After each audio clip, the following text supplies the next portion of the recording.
I caught her sneaking out of my apartment at 2 a.m. She glared and said, "You don't own me. I'll be back when I feel like it." I just nodded. But when she came back days later, someone was waiting for her inside, and it wasn't me. The click of the deadbolt was what woke me. It was 2:17 a.m. on a Tuesday, and the sound was wrong. Too quiet, too deliberate. I saw her silhouette slip out of the bedroom, fully dressed. When I caught her at the front door, bag in hand, she didn't look guilty. She looked annoyed. Annoyed that I'd woken up. She glared at me, her eyes cold and defiant in the dim light of the hallway. "You don't own me, Mark," she hissed. "I'll be back when I feel like it." I didn't yell. I didn't ask where she was going. I just stood there, watched her close the door behind her, and nodded once to the empty space where she had been. She thought she was making a statement about her freedom. She thought she could treat my home like a hotel, and me like the concierge. What she didn't know was that with that one sentence, she had just checked out. Permanently. And when she decided she felt like coming back, she wasn't going to find me. She was going to find the one person in the world she was terrified of, sitting on my couch, waiting to finally teach her the lesson about consequences she'd been avoiding her entire life. My line of work is security consulting. I spend my days analyzing threats, identifying vulnerabilities, and creating systems to protect valuable assets. My entire career is built on seeing things that other people miss and acting decisively before a situation gets out of control. It's ironic, then, that the biggest security breach of my life was sleeping in my bed for the last 6 months. I'm 39. I own my apartment in a secure, high-end building. My life is orderly, disciplined, and calm. Or it was until Maya. I met her a year ago. She's 32, a whirlwind of chaotic energy who works as a freelance graphic designer, taking just enough jobs to fund her experiences. She called herself a free spirit. I thought it was charming. I saw her as a vibrant, exciting contrast to my structured life. Looking back, I was just a mark, confusing a lack of character for a personality. She moved in 6 months ago. It was her idea. Her lease was up, and she spun a story about wanting to be more serious, about building a real life with me. I agreed, with one condition. She had to contribute. Not much, just a small, fixed amount towards utilities and groceries. I wasn't looking for a freeloader. She agreed, but the money was always late, always accompanied by an excuse. I let it slide. That was my first mistake. I was treating a vulnerability as an acceptable risk. The late nights started about 2 months ago. She'd come home smelling of smoke and cheap beer, long after I was asleep. When I'd ask where she'd been, she'd get defensive. "I was out with friends, Mark. You're not my warden." She'd use words like suffocating and controlling when all I was doing was asking a simple question. The red flags were there, waving in my face, but I ignored them. I was emotionally invested, and it was clouding my judgment. Then came last Tuesday. The click of the lock. It was a professional's touch, slow and quiet, meant to be unheard. But I'm a light sleeper. I got out of bed and walked to the hallway. She was there, at the front door, dressed in jeans and a leather jacket, her purse slung over her shoulder. She was frozen like a deer in headlights, one hand on the doorknob. The confrontation was short and brutal. There was no room for misunderstanding. "Going somewhere?" I asked, my voice flat. Her fear instantly morphed into anger. It was a classic deflection tactic. "I don't have to report my movements to you," she snapped. "At 2 a.m. without a word? In the apartment we share?" "Yeah, you do." That's when she delivered the line that severed everything. She took a step towards me, her face a mask of contempt. "You don't own me, Mark. I'll be back when I feel like it." And then she was gone. The door clicked shut, and I was left standing in the silence. The hurt was there, a deep, cold ache, but my professional instincts took over. A breach had occurred. The asset, my home, my life, my peace, was compromised. The threat needed to be neutralized. I didn't call her. I didn't text.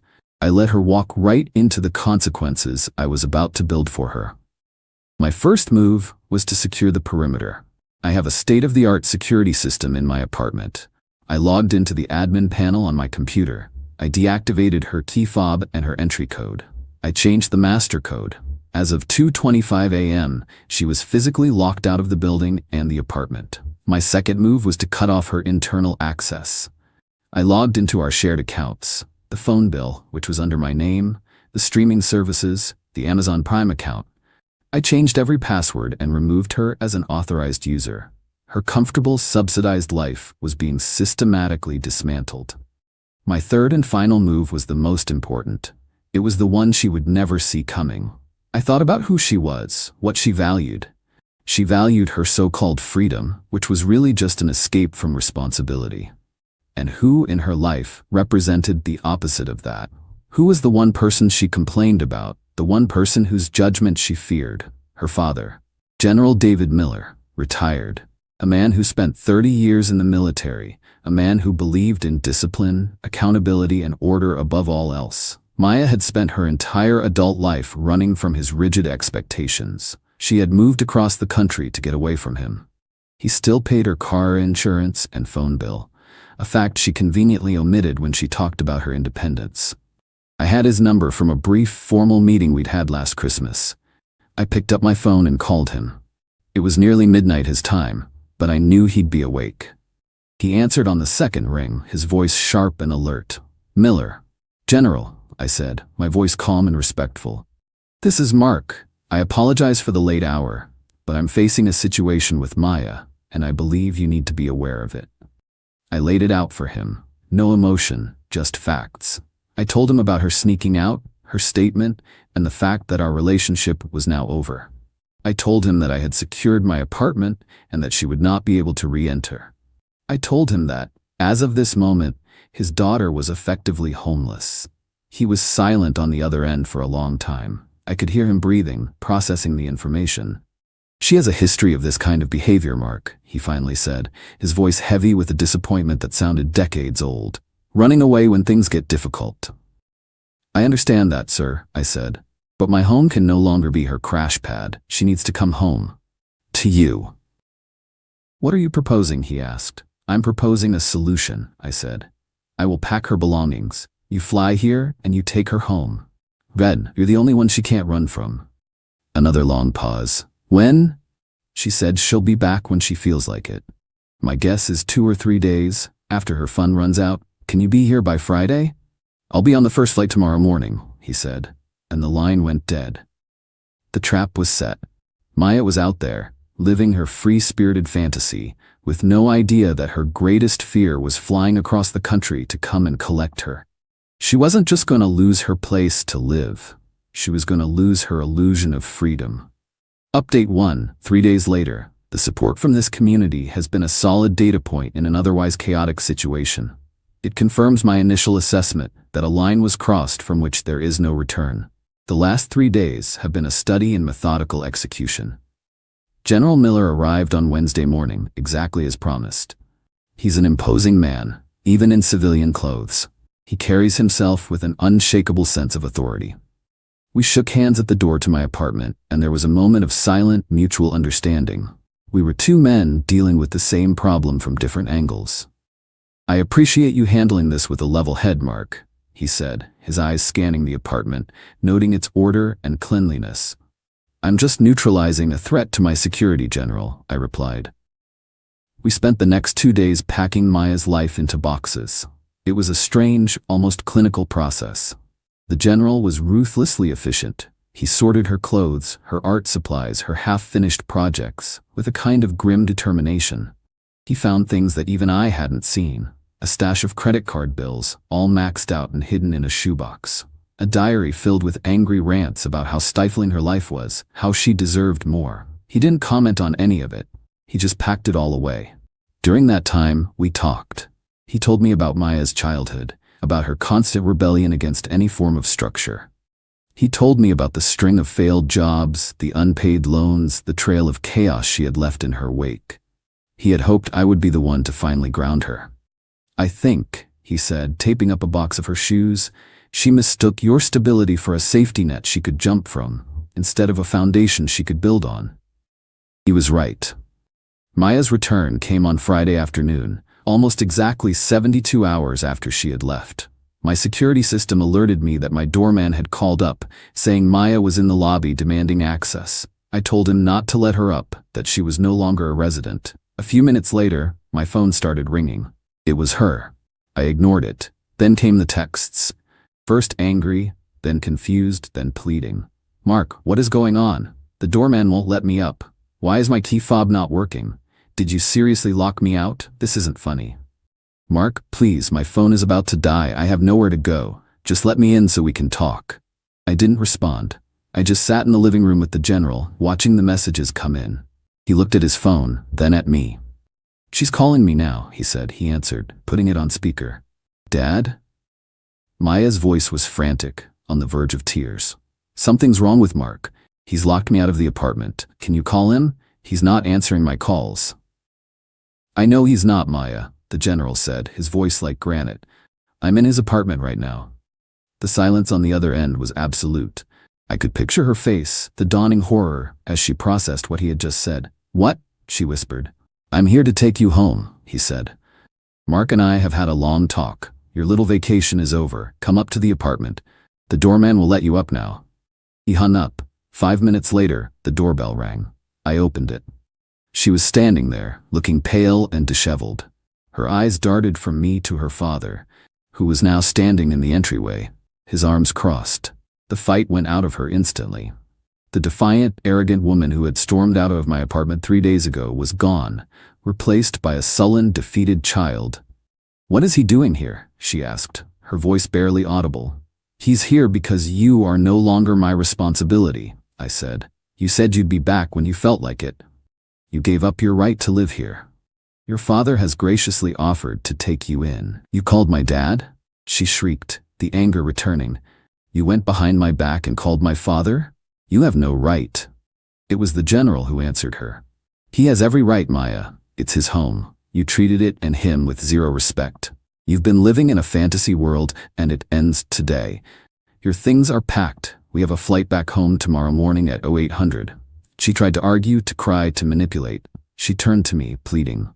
Mark, please, I made a mistake. I was stupid. Don't do this. It's already done, Maya, I said. I pointed to the neat stack of boxes that lined the hallway. Your new life starts now. She spent the night in the guest room. The door closed. The general slept on the couch. The apartment was filled with a tense, heavy silence. She didn't come out. She didn't eat. She just stayed in that room, a prisoner of the consequences she had created. The free spirit was finally grounded. Update 2. 2 weeks later. It has been 2 weeks since I drove Maya and her father to the airport. The silence in my apartment is no longer tense. It's clean. It's the sound of order being restored. Thank you for following this story and for the insightful comments.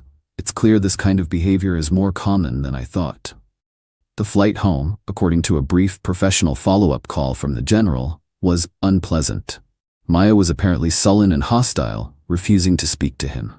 When they arrived at her parents' home, the reality of her new situation began to set in. Her father, true to his word, had laid down the law. Her freelance career, which consisted of a few small projects a month, was not a real job. She had 30 days to find full-time employment. Her nights of going out and coming home whenever she pleased were over. She had a curfew. She was expected to contribute to the household, to clean, to cook. She was, for the first time in her adult life, being treated like an adult with responsibilities, and she was not handling it well. Her attempt to rally support and paint me as the villain failed spectacularly. She called her friends, the ones she had likely been out with on the night she left. She spun a tale of a controlling, obsessive ex who had locked her out and called her father to have her dragged away. It didn't work. One of her friends, a woman named Sarah, who I had always thought was the most level-headed of the group, actually called me. She apologized. I need to be honest, Mark, she said. We all knew she was seeing someone else. We told her she was playing with fire. She has a pattern of doing this, of using people for stability, and then getting bored. What you did, honestly, it's probably the best thing that could have happened to her. That phone call was more validating than anything else. It confirmed that this wasn't a one-time mistake. This was who she was. The man she had been sneaking out to see has, predictably, vanished from the picture. He was a bartender at a dive bar she and her friends frequented. He was part of the experience, the thrill of rebellion. He wasn't interested in a long-distance relationship with a broke, unemployed woman living with her parents under a strict curfew. He stopped answering her calls within a week. My life, in contrast, has been a return to productive normalcy. I've deep cleaned the apartment, getting rid of the last traces of her presence. I sold the ridiculously uncomfortable couch she had insisted on buying and replaced it with a classic leather one. I've been focusing on my work, landing a major new client that will require all of my attention for the next few months. The focus is welcome. It's clean, logical, and the outcomes are predictable. I did have one final piece of business to handle. Maya had left behind a few valuable items, including a laptop and some professional camera equipment that I had bought for her to help her with her design business. Her father called and asked what I wanted to do with them. I told him to sell them. Use the money to pay back the security deposit on her last apartment, I said. I know for a fact she never paid it. There was a pause on the other end. How did you know that? The general asked. It's my job to know things. I said, tell her the rest of the money can be a severance package. The message was clear. I was not just ending our personal relationship. I was closing every loophole, every last vestige of her dependency on me. The final invoice was being paid. Final update, 3 months later. It's been 3 months. The seasons are changing, and so has my life, entirely for the better. The chapter on Maya is well and truly closed, and the ending is more fitting than I could have written myself. The reports I get, indirectly through a chain of acquaintances, paint a grim picture of Maya's new reality. Life under her father's roof has been a brutal awakening. She did get a job, as mandated. She's a junior designer at a small local advertising agency, earning an entry-level salary. The days of working a few hours a week and spending the rest of her time on experiences are over.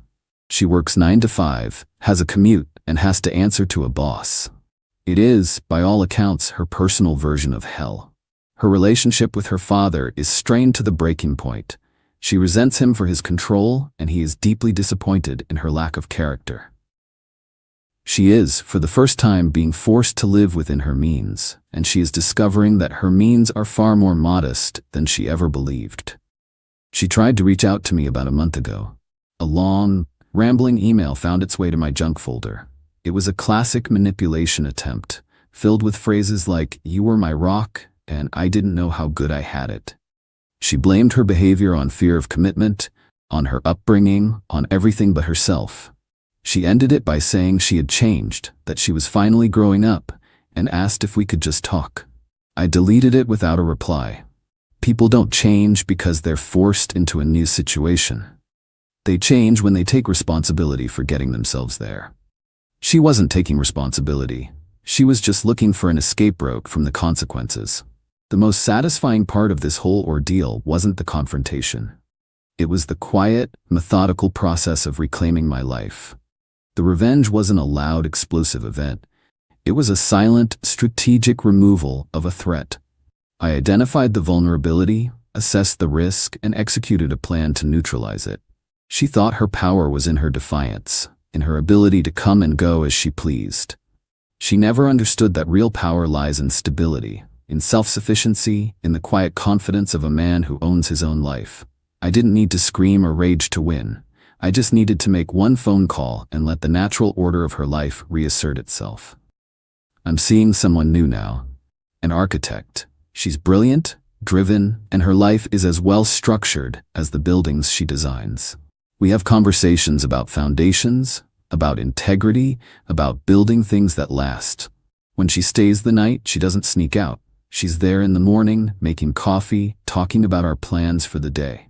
It's a partnership, not a sponsorship.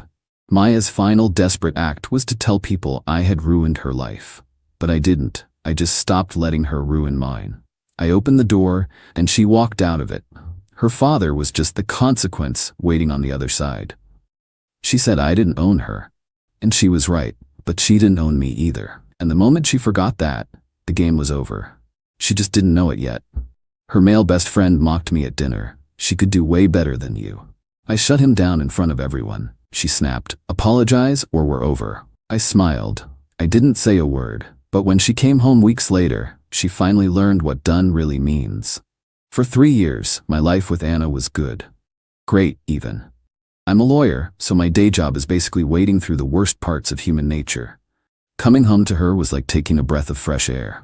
She was a paralegal, smart as a whip, and had this fire in her to go to law school and make a name for herself. I loved that about her. We were a team, building a life in a house I'd spent years restoring. It felt solid, real.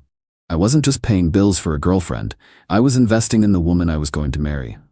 But there was always this static, a low-level hum of something not being quite right. And that static had a name: Leo. Leo was her best friend from college. He was a graphic designer, one of those guys who calls himself an artist and acts like working a 9-to-5 is a fate worse than death. Meanwhile, he was designing menus for taco joints to barely make his rent. To hear Anna tell it, he was her ride or die, her platonic soulmate, the guy who protected her. To me, he was a leech with a superiority complex, and he had made it his life's mission to undermine our relationship. He was a pro at it, I'll give him that. He never did anything you could call him out on directly. It was all subtle digs, little poison darts disguised as compliments. Her ex-boyfriend, Alex, a musician who'd broken her heart, was his favorite topic. If I took Anna on a nice vacation to Mexico, Leo would find a way to bring up some spontaneous camping trip he and Anna took once. "Remember that, Anna?" he'd say, all wistful. "You can't plan moments like that. You just have to be with someone who gets your free spirit." The message was always the same. I was the boring, safe choice, and he was the gatekeeper to the exciting life she was leaving behind. And Anna? She ate it up with a spoon. She was completely snowed by his protective friend act. Anytime I'd even hint that he was out of line, she'd get defensive. "He's just being Leo. He was there for me when Alex shattered my heart. He's just worried about me. He's family, Jack. I'm a patient guy. You have to be in my line of work. You don't jump on the first piece of evidence. You wait. You let the other side talk. You let them build their own case against themselves, and you wait for them to hand you the rope." I waited for Leo to hand me the rope. The moment came a month ago. I just won the biggest case of my career. 6 months of my life, gone. Countless sleepless nights, weekends spent buried in paperwork. But we won, and it was a huge deal for my firm and for me. To celebrate, I threw a dinner party. My closest friends, the ones who'd barely seen me for half a year, were all there. And because I was still trying to be the good guy, I told Anna to invite her friends, which of course meant Leo was coming. The night was perfect. The house was full of good people, the expensive wine I'd been saving was open, and I was actually relaxing for the first time in what felt like forever. Leo naturally was soaking up the free booze and acting like he co-owned the place. He got a few drinks in him and decided it was time for a performance. He started on some long, boring tangent about an art exhibit, which was really just an excuse to talk about the difference between creators and suits. "It's just a different way of seeing the world," he said, looking right at me. "Some of us are driven by passion, by art. Others are more practical." He took a long, slow sip of my wine. My friends knew his game and were shooting him looks that could curdle milk. I just gave him a tight smile and refused to engage. But he wasn't done. He turned to Anna, putting on his best concerned friend face. "I just hope you're happy, Anna," he said, his voice dripping with fake sincerity. "I mean, Jack's a great guy. He's stable, he's a provider, he's reliable." He said reliable like it was a dirty word. Then he paused, looked me dead in the eye, and let a smug little smirk spread across his face. "But you've got to admit, she could do way better than you." And there it was. The rope. The whole table went silent. You could have heard a pin drop. My friends looked like they were about to physically restrain themselves from launching across the table. Anna just stared at her plate, blushing. She wasn't mad at him. She was just embarrassed that he'd made a scene. That was the moment the focus snapped into place for me. The picture became crystal clear. The patient lawyer was gone. The man who had just been fundamentally disrespected in his own home, in front of his friends, by a man who was living off his generosity, was now running the show. I put my fork and knife down, very slowly. I folded my hands on the table and fixed my eyes on Leo. The friendly host had left the building. The prosecutor had just taken his place at the podium. "That's a bold claim, Leo," I said. My voice was dangerously quiet. "I'm interested in your reasoning. In your expert opinion, what does a better man for Anna look like? Please, be specific. Lay out the criteria for me." Leo was completely thrown. He was geared up for a shouting match. He wasn't prepared for a calm, methodical cross-examination. Well, he stammered. Someone more on her level. A creative? Someone who gets her. I see, I said, nodding. So the main qualification is being a creative. An interesting theory. And I assume you see yourself as fitting this description? I think I understand her better than anyone, he said, puffing out his chest. Perfect, I said. So you're the gold standard. Let's examine that. Let's add a few other factors to this analysis. Let's talk about something more concrete than vibes. Let's talk about investment. As everyone here knows, Anna is in her second year of law school. It's a top-tier program with a price tag to match. I'm paying for that, the whole thing. It's a major investment of capital, of course, but it's also an investment of faith. Faith in her and faith in our future together. So my question for you, Leo, as the self-appointed gold standard of what's better for Anna, is this. What have you invested in her future lately, other than your consistently negative opinions of me? Leo's face went white. Anna shot me a panicked look. Jack, don't do this, she whispered. I held up a hand to silence her, my eyes still locked on Leo. I'm not done. Let's talk about the car she drives. It's safe, it's reliable, it gets her to school and back. I bought it for her. Now, you have a car too, right, Leo? A cool little convertible that seems to break down a lot. In fact, Anna has had to loan you money for repairs at least 3 times in the last 6 months, hasn't she? Money that she took from the household account that, by the way, I'm the only one who deposits into. So in a very real sense, Leo, I'm not just investing in Anna's future, I'm also paying to keep your little hipster mobile on the road. You're welcome. One of my buddies at the table actually snorted with laughter before covering it with a cough. Leo looked like he'd been slapped. And finally, I said, leaning forward, my voice dropping, let's talk about this house. The roof over her head. I own it, I pay the mortgage, I fix the things that break. You, on the other hand, have been late on your rent so many times that Anna has had to cover for you, again, with money that I earned. So let me just summarize your argument for the jury, for the table.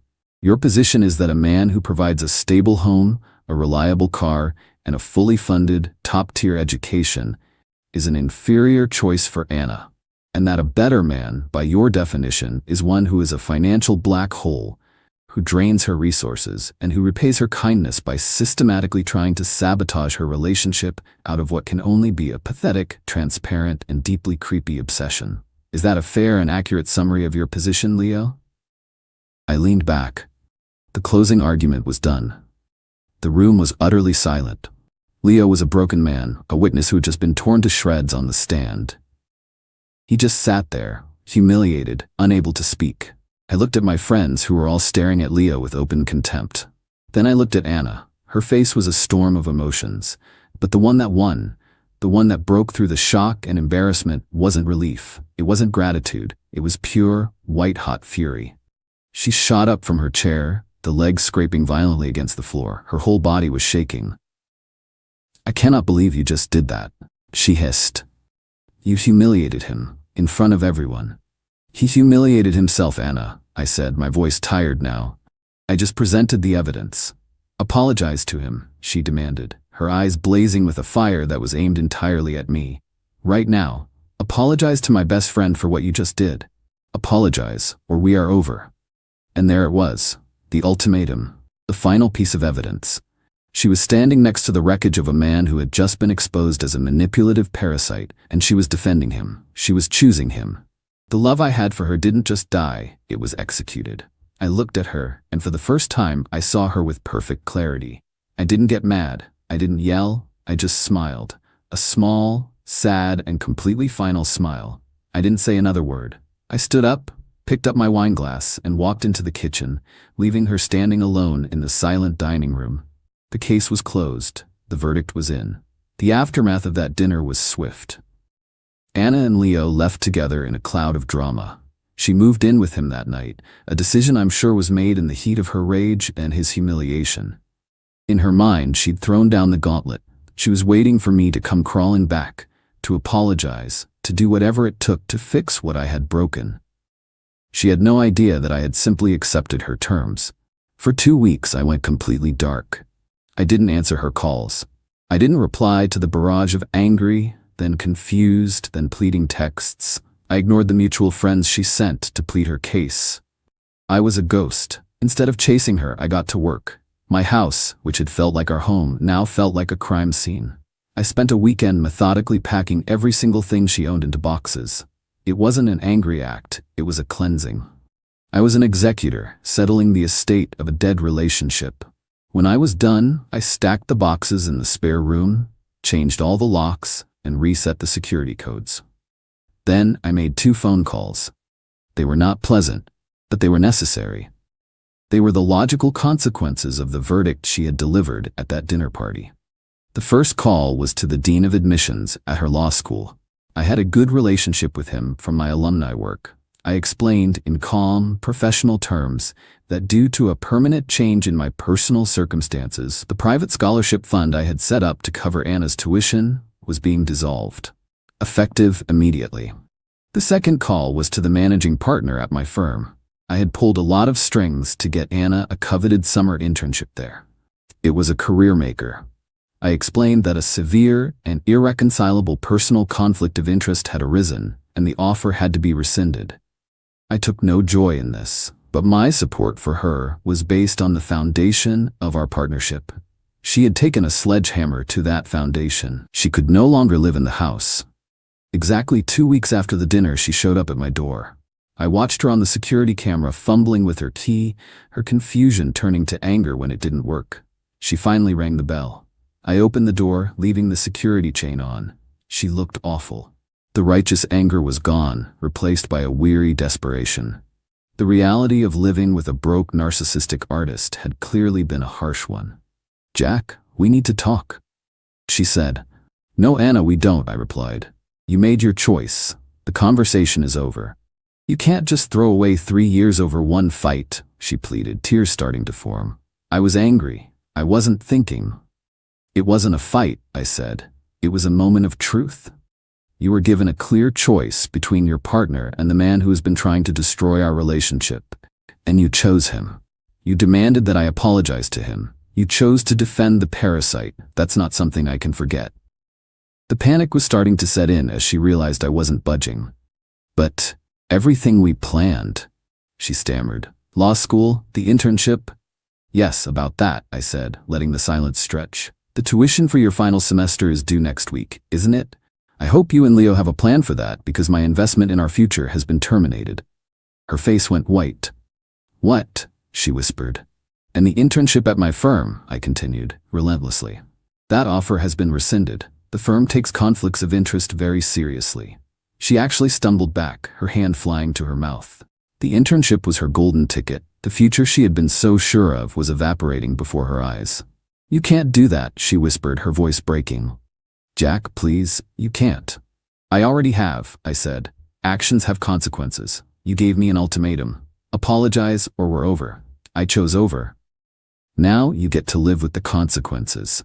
Go ask Leo for help, the man who is so much better than me. I'm sure his creative genius includes a plan to pay for your $50,000 tuition and replace the career you just lost." I closed the door on her tear-streaked face. I didn't feel happy. I didn't feel sad. I just felt quiet. The trial was over. The aftermath was predictable. Anna's life fell apart. She had to drop out of law school just months from graduating. The dream was dead. She and Leo are apparently still living together in his tiny apartment. I've heard from friends that it's a special kind of hell. She's consumed by resentment for what he cost her, and he's stuck with a woman who is a constant, bitter reminder of his own inadequacy. He got the girl, but he got a broken version of her that he can't afford to fix. I didn't do this for revenge. I did it for myself. A relationship is a contract, and she violated the most fundamental clause: loyalty. My actions weren't a punishment. They were an enforcement of the terms. She wanted to know what done really means. Now she knows. It means the support stops, the investment ends, and the builder walks off the site, leaving you in the wreckage of the house you helped burn down. My fiancé announced, "My ex is my man of honor at our wedding, or there's no wedding." I calmly said, "Your choice." Then I canceled the venue, refunded the guests, and sent her a bill for my half. When her ex found out he'd be paying for the wedding instead, he Original post I, 32 male, was supposed to get married in 6 weeks. Was, past tense. Been with Jessica, 29, for 4 years, engaged for 1. Wedding planning had been going smoothly. Venue booked, catering sorted, invitations sent. We'd already dropped about $28,000 total, split roughly down the middle. Last Tuesday, Jessica sat me down with what she called something important to discuss. She had this serious look on her face like she was about to tell me someone died. Derek needs to be my man of honor.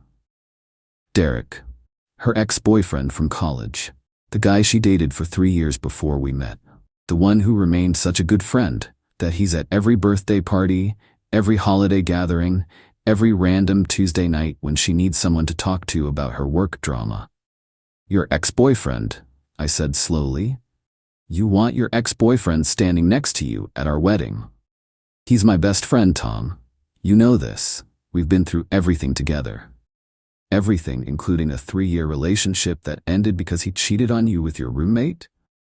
She waved that off like it was ancient history. That was 7 years ago. We've both grown. He's changed, and he's been there for me through so much. I sat back, took a breath. Jess, I've been patient about Derek. I've been cool with the friendship even though it makes me uncomfortable, but standing up at our wedding, that's a different level. Her face hardened. This is non-negotiable, Tom. Either Derek is my man of honor, or there's no wedding. The silence stretched between us. She was actually serious. After 4 years together, after all the planning, after the deposits and invitations, she was willing to throw it all away if her ex couldn't stand next to her while we exchanged vows. Your choice, I said quietly. She blinked. What? You heard me. Your choice. Derek as man of honor or no wedding. You decide. I already told you my decision. Okay then. I stood up. No wedding it is. Tom, wait, you're being ridiculous. You're really gonna cancel our wedding over this? I'm not canceling anything. You just did. You said no, Derek, no wedding. I said no, Derek, so according to your ultimatum, we're done here. I walked out, went straight to my home office and got to work. Update 1. 3 days later. The thing about ultimatums is that people who make them never expect you to actually accept the consequences. Jessica tried calling me that night, 12 times. I didn't answer. I was too busy sending emails. First, the venue. We'd booked this beautiful historic mansion. The coordinator was surprisingly understanding when I explained the situation. Since we were outside the 30-day window, they could refund 60% of our deposit. Not great, but better than nothing. Next, the caterer. Similar deal, partial refund, about 50% back. The photographer was cool about it. Full refund minus a small processing fee. The band had a strict no-refund policy, but they offered to honor the booking for a future date if needed. I told them to keep it open. By 2 a.m., I'd contacted every vendor. Then came the hard part, the guests. I drafted an email. Dear friends and family, due to irreconcilable differences that have recently come to light, Jessica and I have decided to cancel our upcoming wedding. We apologize for any inconvenience this may cause. If you've already made travel arrangements, please contact me directly, and I'll do my best to help offset any non-refundable costs. Thank you for your understanding. Tom. Sent it to all 150 guests on our list. Then I did the math. Total spent, $28,000. My contribution, $14,000. Recoverable, $8,500. My loss, $5,500. I screenshotted every cancellation confirmation, every refund receipt, everything. The next morning, Jessica showed up at my apartment. I'd been expecting this. She had a key, but I'd installed a door chain the night before. Tom, what did you do? Canceled the wedding, as we agreed. I got calls from my cousins. My mom is freaking out. You told everyone we're not getting married? We're not. You made that clear. Derek or no wedding, remember? I didn't mean. I was just trying to make you understand how important this is to me. And I understood perfectly. You prioritized your ex being in our wedding over the actual wedding happening. Message received. You're twisting everything. Derek is just a friend. A friend you'd cancel our wedding over, apparently. She started crying then, not the pretty, delicate tears, the ugly, snotty, desperate kind. Please, Tom, we can talk about this. Maybe Derek doesn't have to be man of honor, maybe just a regular groomsman? Oh, so now it's negotiable? Interesting. 24 hours ago it was your hill to die on. I was emotional. You know how I get. Yeah, I do. You make ultimatums expecting me to cave. Not this time. So that's it? 4 years just gone? I pulled out my phone and showed her the spreadsheet I'd made. Here's the bill. Your half of the cancellation losses comes to $5,500. I'll need that within 30 days. Her face went from sad to furious in about 2 seconds. You want me to pay you? We both lost deposits. I'm not eating your half because you decided your ex was more important than our marriage. This is insane. I'm not paying you anything. Then I'll take you to small claims court. I have all the receipts, the cancellation confirmations, and about 15 text messages where you acknowledge we were splitting wedding costs equally. She stared at me like she'd never seen me before. You're serious. Dead serious. You made your choice. These are the consequences. She left, slamming the door so hard the chain rattled. Update 2, 1 week later. The entitlement escalation was swift and spectacular. First, Jessica's mom, Linda, called. I actually liked Linda before this. She'd always been reasonable. Not anymore. Tom, sweetheart, Jessica explained everything. This is all a big misunderstanding. No misunderstanding, Linda. Jessica said Derek had to be man of honor or no wedding. I chose no wedding. But you know how girls are about their weddings. She just wants her best friend there. Her best friend who she used to sleep with. That's ancient history. You're being insecure and controlling. Ah, there it was. The narrative had been established. I was the controlling boyfriend who couldn't handle his fiancée having male friends. Linda, she made an ultimatum. I accepted it. End of story. You're destroying her. She's been crying for days. Fix this. She can fix it herself by paying her half of the cancellation fees. Linda hung up on me. Then came the social media assault. Jessica posted this long, dramatic thing about how some people can't handle strong women with male friends, and how jealousy and insecurity destroy beautiful things. Her friends rallied around her immediately. My phone started blowing up with messages from mutual friends asking what happened. I posted nothing, just sent the same response to anyone who asked. Jessica demanded her ex-boyfriend be her man of honor. I disagreed. She said it was that or no wedding. I accepted no wedding. Most people got it immediately. A few tried to argue that I was being unreasonable. I stopped responding to those. But here's where it gets good. Derek reached out, not a call or text. This man showed up at my office. Security called up to ask if I was expecting him. I was curious, so I said yes. He strutted in like he owned the place. Derek's one of those guys who peaked in college, still wearing his fraternity ring at 30, still talking about his glory days as quarterback. We're mad.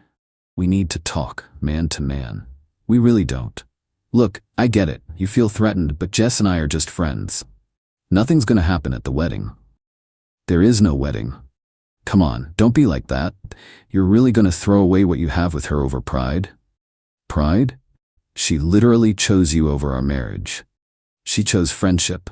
That's what mature people do. I laughed. Actually laughed. Mature people don't demand their exes stand next to them at their wedding.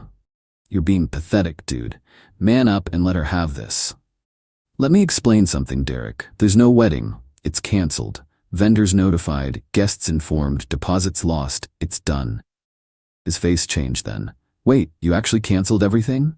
Yep. But she said you were just being dramatic, that you'd come around. She thought wrong. The deposits, how much did you lose? About 11 grand total. I'm billing Jessica for her half. Derek went pale. Her half? She has to pay that? Why do you care? He didn't answer, but I could see the wheels turning.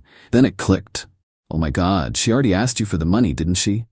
His silence was all the confirmation I needed. That's amazing. She wants you there so badly that she's asking you to pay for the privilege. How much did she ask for? That's none of your. 5 grand? 6? He stood up abruptly.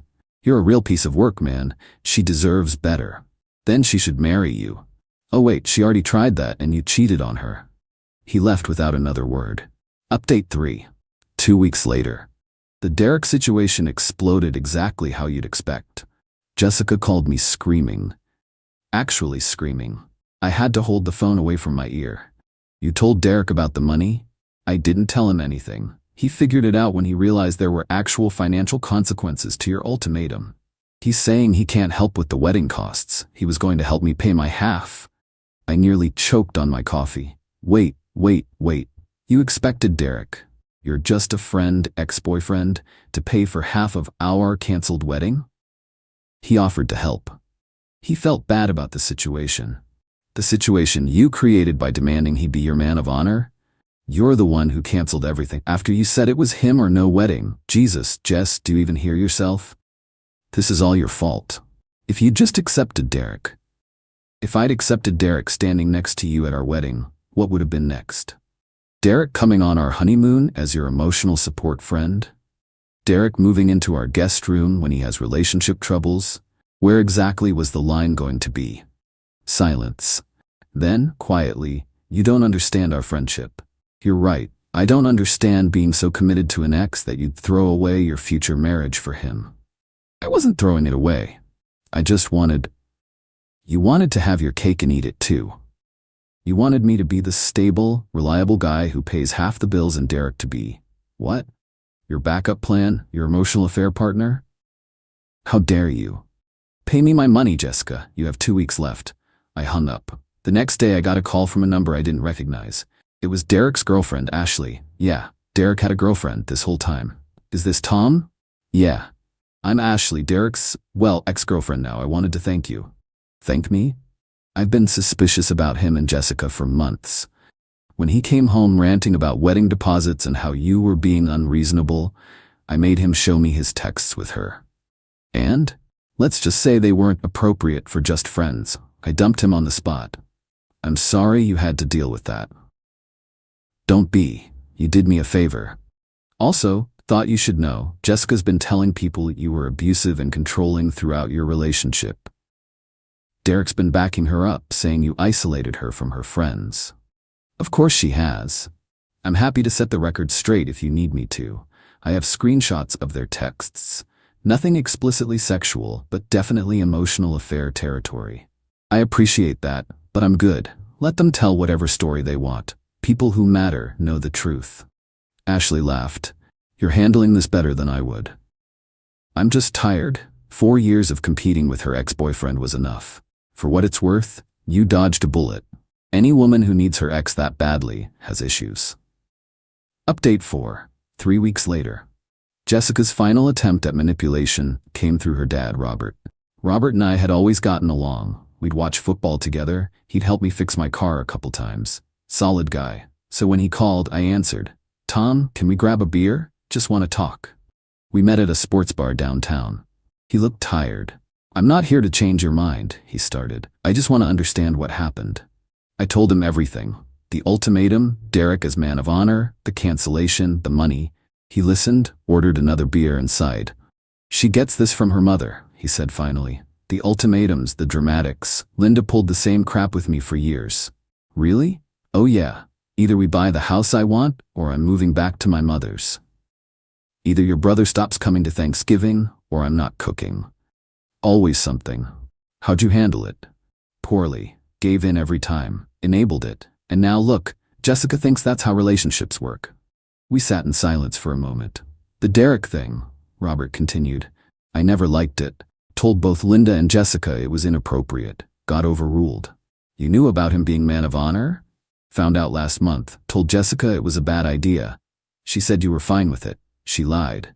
Yeah, I figured that out when you canceled everything. He pulled out his wallet. How much does she owe you? Robert, no. How much? $5,500. He wrote me a check on the spot. That's between you and her, I said. No, it's between me and her now. She can pay me back. Or not. Frankly, I'm tired of cleaning up her messes, but this one's on me for not teaching her better. This feels wrong. Take the money, Tom.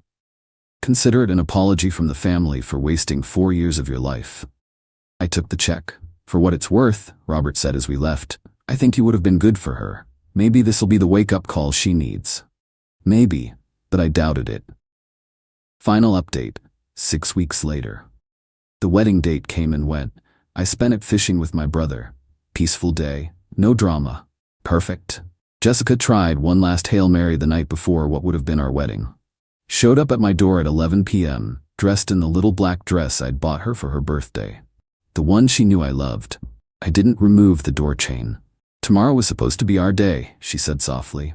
Yeah, well, I made a mistake. Several, actually. Derek and I aren't even friends anymore. Ashley told him to choose between me and her. He chose her. Good for them. I lost you. I lost my best friend. I lost everything. You didn't lose anything, Jess. You threw it all away. Can't we just... You don't even want to hear me out? There's nothing to hear. You made it crystal clear where your priorities were. Derek meant more to you than our marriage. That's not something you come back from. I was confused. I had feelings I didn't understand. There it was. Finally, the truth. So you did have feelings for him. Her silence said everything. Go home, Jessica. Tom, please, go home. She left. I watched from my window as she sat in her car for 20 minutes before finally driving away. The aftermath. Derek and Ashley apparently worked things out. Good for them, I guess. She's a stronger person than me. Jessica moved back in with her parents temporarily. Robert told me she's in therapy now, working on boundary issues and emotional dependency. Maybe she'll figure it out, maybe not. Not my problem anymore. Linda still thinks I'm the villain. Posted some passive-aggressive thing about men who can't handle strong women on Facebook. I blocked her. My boys threw me an unwedding party on what would have been the reception date. We went paintballing, ate too much barbecue, and nobody mentioned Jessica once. It was perfect. I kept the engagement ring, sold it last week, used the money for a solo trip to Iceland I'd always wanted to take. Posted one photo of the Northern Lights. Jessica viewed my Instagram story within minutes, still checking up on me, I guess. People ask if I regret it. If I should have just let Derek be in the wedding party to keep the peace. Hell no. The second she made that ultimatum, she showed me who she really was. Someone who'd hold our entire relationship hostage to keep her ex in her life. Someone who'd rather lose me than set a simple boundary with Derek. The wedding would have been beautiful. The marriage would have been a disaster. I saved myself years of competing with a ghost, of wondering what was really going on during their friend hangouts, of being the third wheel in my own relationship. The $500? Worth every penny for the lesson learned. When someone shows you their priorities, believe them the first time. And when they make an ultimatum thinking you'll cave, call their bluff and walk away with your dignity intact. My fiancée secretly paid for her dream wedding using my deceased mom's jewelry, so I turned her big day into a wake-up call she'll never forget. Original post, I, 32 male, discovered something 3 weeks ago that made me question everything about the woman I was supposed to marry in 2 months. Still processing it to Baha. My mom passed away 4 years ago after a long battle with cancer. She left me her jewelry collection. Nothing crazy valuable, but pieces she'd collected over 40 years. Some vintage stuff from her mom, anniversary gifts from dad, pieces marking big life moments.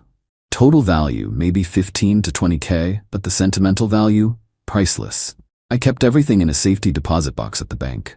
Only visited it maybe twice a year, usually on her birthday and the anniversary of her passing. Just to hold the pieces, remember her. 3 weeks ago, got a call from my cousin Marlene. She owns an estate jewelry shop downtown. Marlene: Hey Jerome, weird question. Did you sell your mom's emerald set? What? No. Why? A woman just came in trying to sell more pieces. I recognized your mom's butterfly brooch from that photo you showed me. The emerald set too. Said her grandmother left them to her. My blood went cold. Only 2 people knew where I kept the key to that deposit box, me and Valentina, 29F, my fiancée of 3 years. Me: Did you buy them? Hell no. Told her I needed to verify provenance first. She got spooked and left. But Jerome, she's been here before. I checked our records. Same woman sold us a pearl necklace set 2 months ago. I didn't connect it then.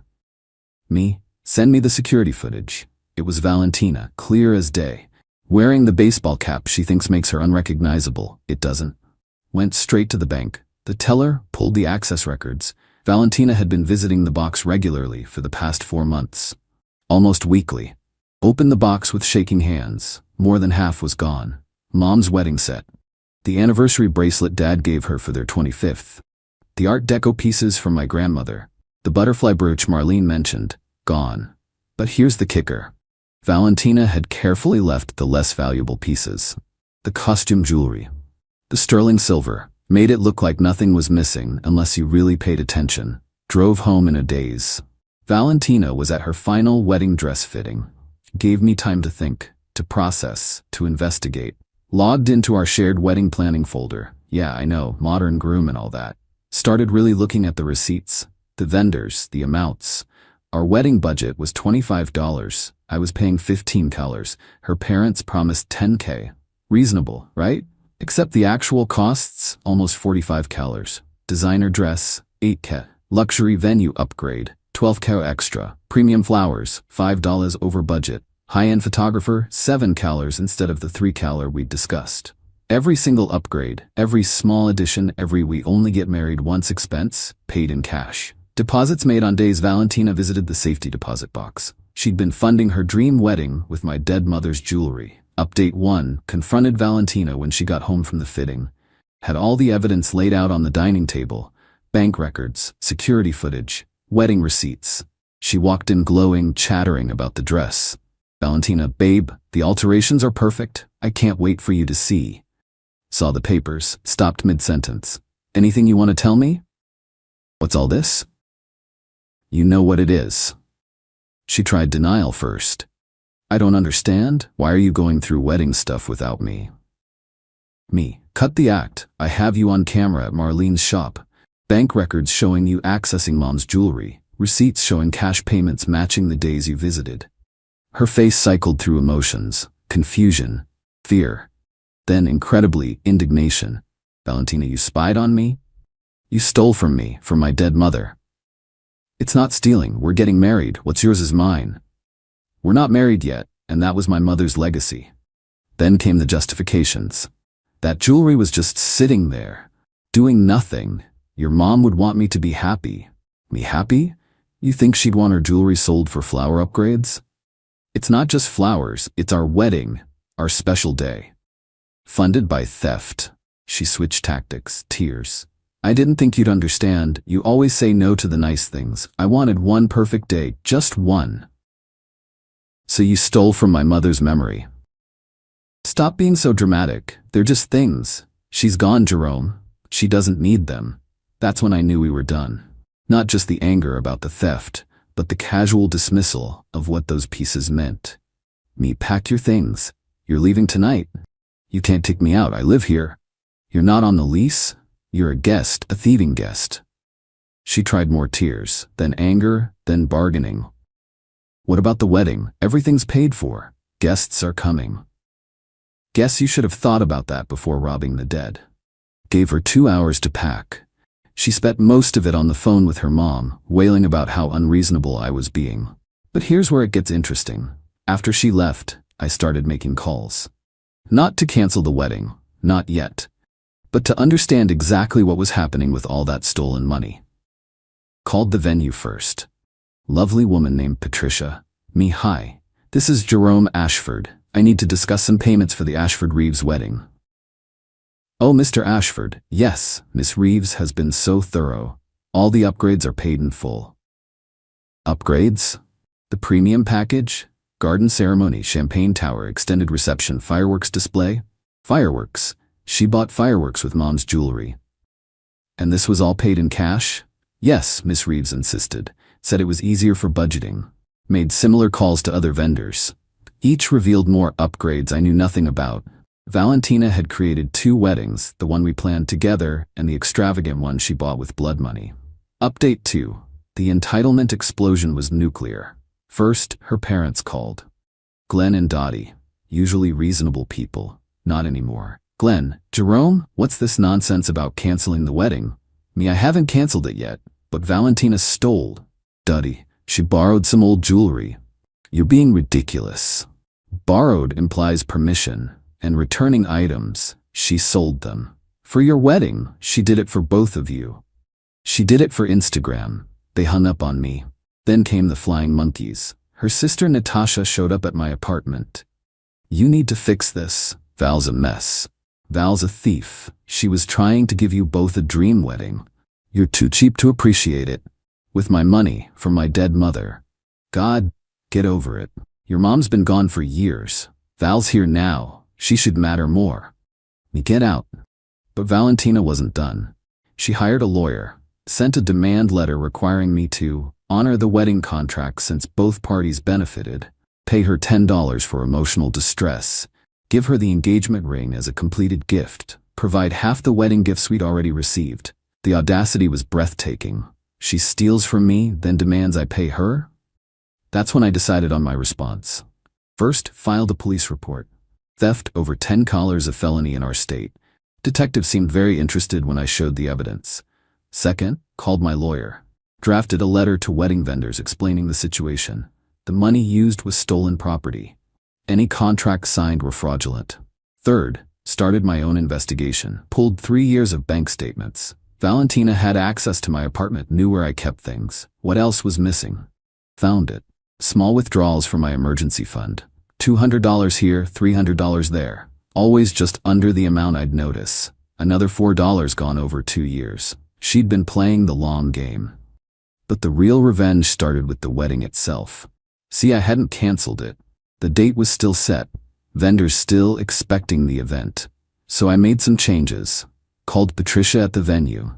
I need to modify the Ashford Reeves wedding. Of course. What changes? It's now the Eleanor Ashford Memorial Celebration. We'll be honoring my late mother. Oh, that's unusual. All the decorations, flowers, everything stays the same. But instead of a wedding, it's a remembrance ceremony. Can you handle that? I suppose. The contracts don't specify the type of event. Perfect. Valentina wanted to use my mother's jewelry for a party? Let's make it a party for my mother. Contacted all the vendors. The florist would create arrangements featuring Mom's favorite flowers. The caterer would serve her signature recipes, still had them written in her handwriting. The DJ would play music from her era. Then sent an email to all 150 guests. Dear friends and family, due to circumstances involving the theft and sale of Eleanor Ashford's jewelry collection to fund wedding expenses without permission, the Ashford Reeves wedding is canceled. In its place, you're invited to a celebration of Eleanor's life, funded by the items taken from her estate. Please join us in honoring her memory. Black attire requested. The responses were immediate. My side of the family was shocked but supportive. Valentina's side lost their minds. Text from Valentina. What did you do? Are you insane? You wanted a party paid for by my mom. Now you've got one. Final update. The memorial was yesterday. It was perfect. About 100 people came. My family, Mom's friends, some of Valentina's family who were too curious to stay away. The venue was beautiful. All those premium upgrades Valentina bought created a stunning tribute to Mom. The fireworks she ordered spelled out Eleanor in the sky. Not planned, just beautiful karma. But let me back up to what happened before. Valentina went full extinction burst. First, she tried to get vendors to refuse the change. But legally, I was the primary contact on most contracts. She'd forged my signature on upgrades, but the main contracts were mine. Vendors didn't want legal trouble. Then she tried to crash the planning. Showed up at the florist while I was there. Valentina, those are my flowers. My wedding. Ma'am, the contract holder has requested changes. I paid for them. With stolen money. Want me to call the detective handling the case? She left screaming about suing everyone. Her parents tried emotional manipulation. Dottie called crying about ruining Valentina's future and destroying her reputation. Glenn threatened legal action for defamation. My lawyer shut that down quick. Truth is an absolute defense against defamation, and I had truth in spades. The criminal case moved forward. DA offered Valentina a plea deal, full restitution plus probation. She refused, convinced she'd win at trial. Her lawyer must hate her. But the memorial itself was beautiful. My aunt gave a speech about Mom's strength during her illness. Marlene displayed photos of Mom wearing the stolen jewelry at family events. The premium photographer Valentina hired captured it all. The best part? Valentina's cousin Bethany attended, pulled me aside during cocktails. Bethany. You should know, this isn't Val's first time. She did something similar with her ex's grandmother's coin collection. His family never pressed charges. A pattern. She targets sentimental items from deceased relatives, sells them for cash, claims innocence. I recorded Bethany's statement for my lawyer. Today, got word that 3 of Mom's pieces were recovered from local pawn shops. The butterfly brooch was sold to a collector in the next state. Might get that back too. The rest is probably gone forever. Valentina's trial is in 2 months. Her lawyer reached out about a new plea deal. She's scared now. Good. I'm out about 30 cows between stolen jewelry and wedding deposits. But I gained something valuable. Clarity. The woman I loved never existed. In her place was an entitled vulture who saw my mother's death as a financial opportunity. The apartment's quiet now. Peaceful. Started therapy to process everything. Keeping mom's remaining jewelry in a bank box only I can access. Valentina's last text before I blocked her. You ruined my life over some old jewelry. No, Val. You ruined your life the moment you decided my grief was worth less than your Instagram wedding. Mom always said people show you who they are and how they treat those who can't fight back. Valentina showed me exactly who she was when she robbed a dead woman to buy fireworks. The memorial guests donated almost $5 to Mom's favorite cancer charity instead of giving wedding gifts. That felt right. Mom would have loved that. Sometimes justice isn't about revenge, it's about truth.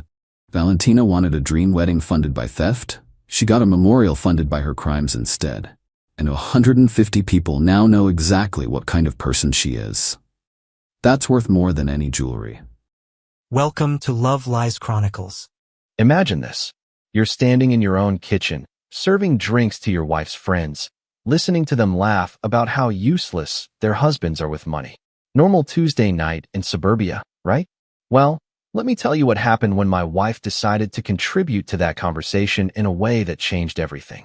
Oh, please, Sarah said, rolling her eyes as she accepted the wine I'd just poured. David's nothing without me. He's basically a child. I have to manage everything: bills, insurance, social calendar, even what he wears to work. If I weren't here, he'd probably forget to eat and live in his pajamas forever. Her friends laughed knowingly. Lisa nodded. Men are just overgrown teenagers sometimes.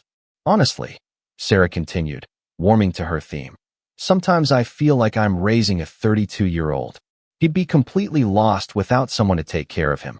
He brings home his little paycheck, and I have to handle all the actual adult responsibilities. I stood there holding the wine bottle, watching my wife of 3 years explain to her audience how incompetent I was. Her sister Emma looked uncomfortable, but the others were eating it up. Instead of defending myself or showing the hurt I felt, I simply smiled and nodded. She's absolutely right. I really am hopeless at adulting. Lucky she keeps me functional. Sarah beamed at me like I was a well-trained pet who'd just performed a trick. See, at least he knows it. That night, lying in bed listening to Sarah breathe beside me, I replayed that conversation. This wasn't the first time she'd said something like this. I started mentally cataloging all the ways she'd positioned herself as my caretaker to friends, family, even my own colleagues. The thing is, I believed her. For 3 years, I genuinely thought I was incompetent at real-life stuff. Sarah handled our finances, managed our social calendar, made all our major decisions. She'd convinced me I was lucky to have someone willing to manage me. But lying there in the dark, one detail kept nagging at me. She'd called my salary a little paycheck. I'm a senior software engineer at a fintech company. My little paycheck was $185,000 a year. Sarah worked in marketing for a local firm, making about $45,000. The next morning, I did something I hadn't done in 3 years. I logged into our bank accounts. What I found made my stomach drop. My direct deposit went into our joint checking account, which Sarah managed completely. From there, she transferred money to savings, paid bills, and managed our budget. But as I dug deeper, I realized something disturbing. Our savings account had $3,200 in it. For a household bringing in over $200,000 a year, that was pathetic. Where was my money going? I started tracking expenses. Sarah's weekly salon appointments, $200. Her monthly shopping trips, $800 to $1,200. The designer handbags she needed for work, $400 to $800 each. Her lease on a BMW that cost more per month than most people's rent, $750. Meanwhile, when I'd mentioned wanting to upgrade my 5-year-old laptop, she'd said we couldn't afford unnecessary expenses right now. I spent the next week quietly observing our dynamic with new eyes. Sarah really did manage everything by controlling access to the money I earned. She paid bills by deciding how much of my income to allocate. She managed our social life by using my money to fund activities she wanted to do. She even managed what I wore by buying my clothes with my own paycheck, while complaining about the expense. The more I watched, the more I realized something crucial. Sarah hadn't rescued me from my own incompetence. She'd created a system where she controlled everything and then convinced me I was lucky to have her manage my life. At work, I handled million-dollar software implementations. I managed complex international projects. I debugged systems that processed thousands of transactions per second. But somehow, according to my wife, I couldn't be trusted to pay our electric bill. I started paying attention to the little comments she made throughout each day. "Don't forget to take your vitamins, David. You never remember without me. I picked up your dry cleaning because you always forget. Good thing I handle our insurance. You'd probably let it lapse." Each comment reinforced the narrative that I was fundamentally incapable of managing my own life. But now I was seeing the pattern differently. I didn't forget to take vitamins. I'd never established a routine because she always reminded me. I didn't forget dry cleaning. I'd never been given the chance to develop my own system because she always handled it first. She'd created learned helplessness and then used it as evidence of my incompetence. 2 weeks after that dinner party, Sarah hosted another gathering. This time, the conversation turned to a mutual friend whose husband had just gotten a promotion. "Good for Jessica," Sarah said. "Though honestly, I don't know why companies promote men like that. They're so dependent on their wives for everything. Tom probably doesn't even know what he makes per hour." Her friend Rachel laughed. "At least Tom brings home decent money. Some husbands are just dead weight financially too."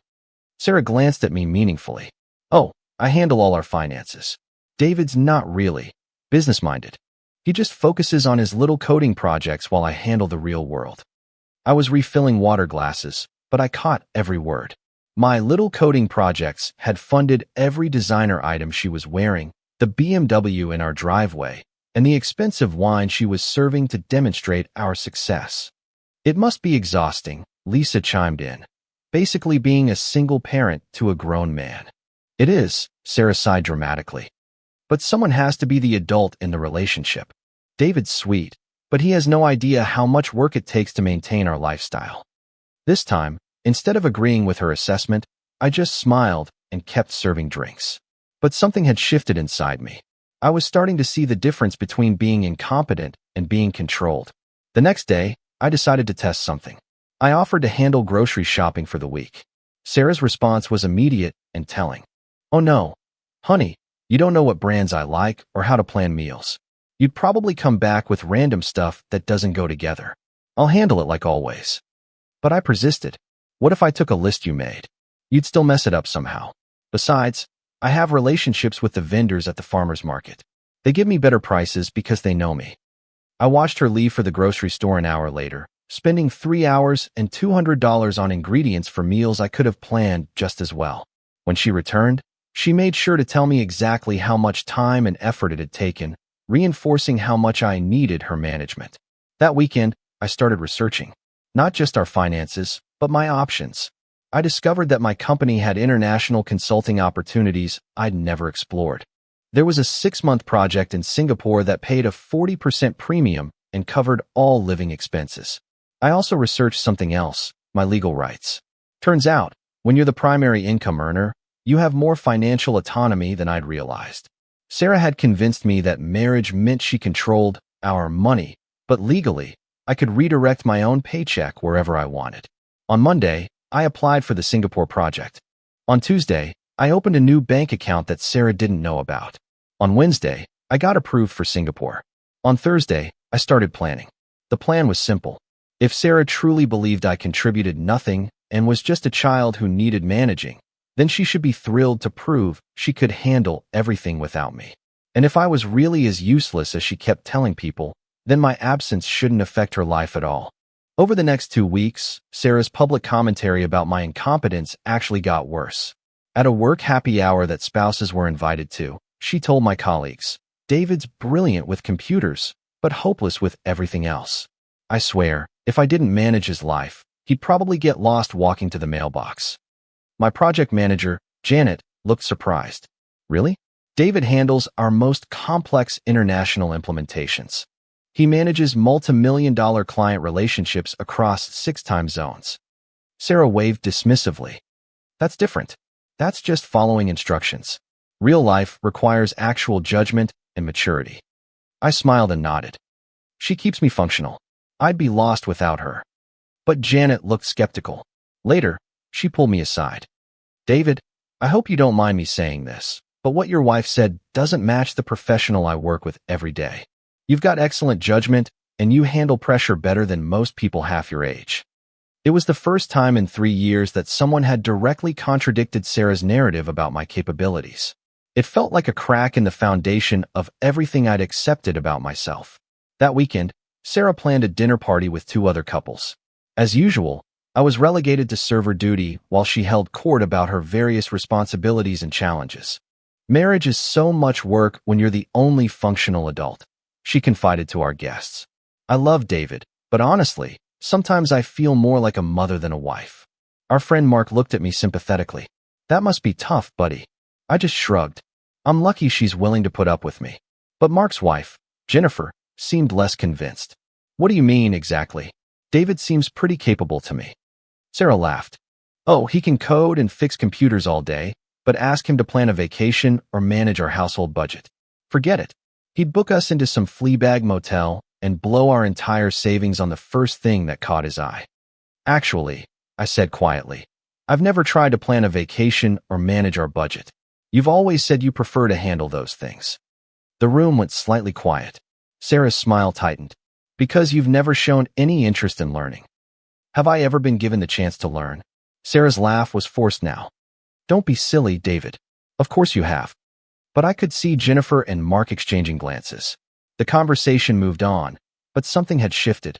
For the first time, I'd publicly questioned Sarah's narrative instead of supporting it. That night, Sarah was furious. What was that about tonight? You made me look like some kind of control freak. I just asked if I'd been given chances to learn things you say I'm bad at. You don't want to learn those things. You've never shown any interest. How would you know? You've never asked if I was interested. You just assume I'm not capable and handle everything yourself. She stared at me like I'd grown a second head. I handle things because I'm good at them and you're not. That's how marriage works. People do what they're best at. What am I best at, Sarah? Writing code, making money, technical stuff. So I'm good at making the money that funds our lifestyle, but not capable of having any say in how that money is spent. She was getting agitated now. Why are you being so weird about this? You've never complained before. Maybe I'm just starting to notice things I accepted before. That night, she tried to reset our dynamic with physical intimacy, but even there, I noticed the pattern.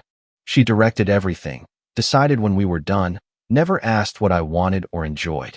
Even in bed, I was being managed rather than partnered with. The next morning, I finalized my preparations. I booked my flight to Singapore, arranged temporary housing, and set up automatic transfers. Starting the day I left, my direct deposit would go to my new account. The joint account would receive exactly $800 per month, enough for groceries and gas, nothing more. I also prepared something else, a detailed financial breakdown showing exactly where our money had been going for the past 3 years. The numbers were stark. Of my $185,000 annual salary, Sarah had spent approximately $140,000 on herself and the lifestyle she wanted to maintain.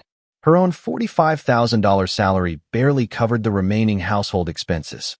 She'd been living a $200,000 lifestyle while contributing $45,000 and calling me incompetent.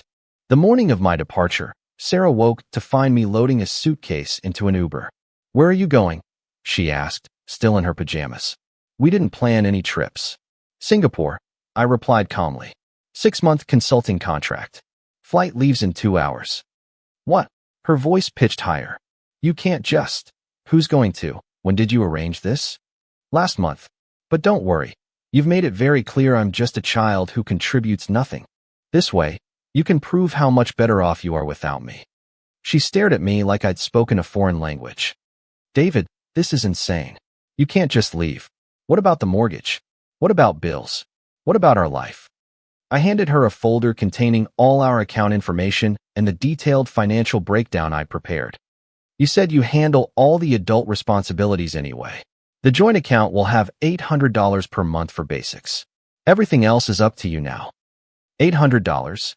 She flipped through the papers frantically. "That won't even cover the mortgage." You're right, I said, checking my phone for the Uber's arrival. Children shouldn't be responsible for mortgage payments anyway. David, stop this. You're being ridiculous. I didn't mean. You meant exactly what you said. Multiple times. To multiple people. You've spent 3 years explaining to everyone how useless I am and how you manage everything. Now you get to prove it. The Uber pulled up. I grabbed my suitcase and headed for the door. You can't do this. Sarah followed me outside, her voice getting louder. This is financial abuse. I paused at the car door and looked back at her. Financial abuse? I'm the one who earns the money. You're the one who's been controlling it while telling everyone I contribute nothing. I'm just giving you what you asked for, complete control without having to manage a useless child. As the Uber pulled away, I could see her standing in our driveway in her silk pajamas, probably realizing for the first time that her designer lifestyle had been funded entirely by the child she'd been publicly dismissing. The flight to Singapore gave me 12 hours to think about what I'd just done. Part of me wondered if I was being vindictive, but mostly, I felt something I hadn't experienced in 3 years, clarity. I'd been so focused on trying to be worthy of Sarah's love that I'd forgotten I was already worthy of basic respect. I'd been so grateful that she managed our life that I'd never questioned why the person earning 80% of our income had no say in how it was spent. Singapore was a revelation. The consulting project was exactly what I'd needed, complex, engaging, and completely focused on my actual skills. My colleagues treated me like the experienced professional I was, not like someone who needed constant supervision. More importantly, I was handling everything myself. Booking restaurants, navigating the city, managing my schedule, even doing my own laundry. Turns out, I was perfectly capable of adult life when someone wasn't constantly telling me I wasn't. I found an apartment in the Marina Bay area, learned to cook Singaporean cuisine, and discovered I actually enjoyed grocery shopping when I could choose what to buy without being told I was doing it wrong. I opened local bank accounts, negotiated my own lease, and somehow managed to handle all these adult responsibilities without anyone managing me. Meanwhile, my phone was exploding with messages from Sarah. Day 1. This is ridiculous. Come home so we can discuss this like adults. Day 3. The mortgage payment is due. You're being vindictive and petty. Day 5. I had to ask my parents for money. Are you happy now? Day 7. Everyone's asking where you are. What am I supposed to tell them? Day 10. I can't afford the BMW payment. This is insane. Day 14. The credit cards are maxed out. I need you to transfer more money. I kept my responses brief and factual. You said you handle all adult responsibilities. Mortgage payments are adult responsibilities. I'm not being petty. I'm just not being pathetic anymore. Tell them the truth. You're handling everything like you always said you did. Children don't make BMW payments. You have your own income. Use it. Week 2 brought a different strategy from Sarah. She tried calling during video conferences, sent flowers to my hotel, even booked herself a flight to Singapore that I had to explicitly tell her not to take. Her messages became more elaborate. I was just joking with the girls. You know, I don't really think you're incompetent. I was just, I don't know, trying to fit in with their complaints about their husbands. My response, you weren't joking. You were being honest. And now I'm being honest too. I don't need managing. Week 3 was when the real panic set in. Sarah's credit cards started getting declined. The BMW payment bounced. She had to cancel her standing salon appointments. David, this is insane. I can't maintain our lifestyle on $800 a month. It's not our lifestyle. It was my lifestyle that you managed. Now you get to build your own lifestyle on your own income. That's not fair. Marriage is a partnership. You're absolutely right. Partners contribute equally and respect each other. You chose to contribute my money while publicly dismissing my competence. That's not partnership. I never said you weren't competent. I screenshot several of her Facebook posts and text them to her. Posts where she'd shared memes about basically raising your husband and commented so true. Face with rolling eyes, posts where she'd responded to friends' relationship complaints with at least your husband can function independently. Posts where she'd literally written, sometimes I feel like I'm married to a teenager who happens to be good with computers. Want me to send more? I texted back. The screenshots stopped her protests cold. Week 4 brought a new development. Sarah's mother called me directly, which was unprecedented. Carol had always been polite but distant, clearly preferring Sarah's version of our relationship dynamics. David, I hope you don't mind me calling. Sarah is, well, she's having a hard time adjusting to managing everything alone. I understand that must be difficult for her. I replied carefully. She says you're being vindictive, that you just abandoned her without warning.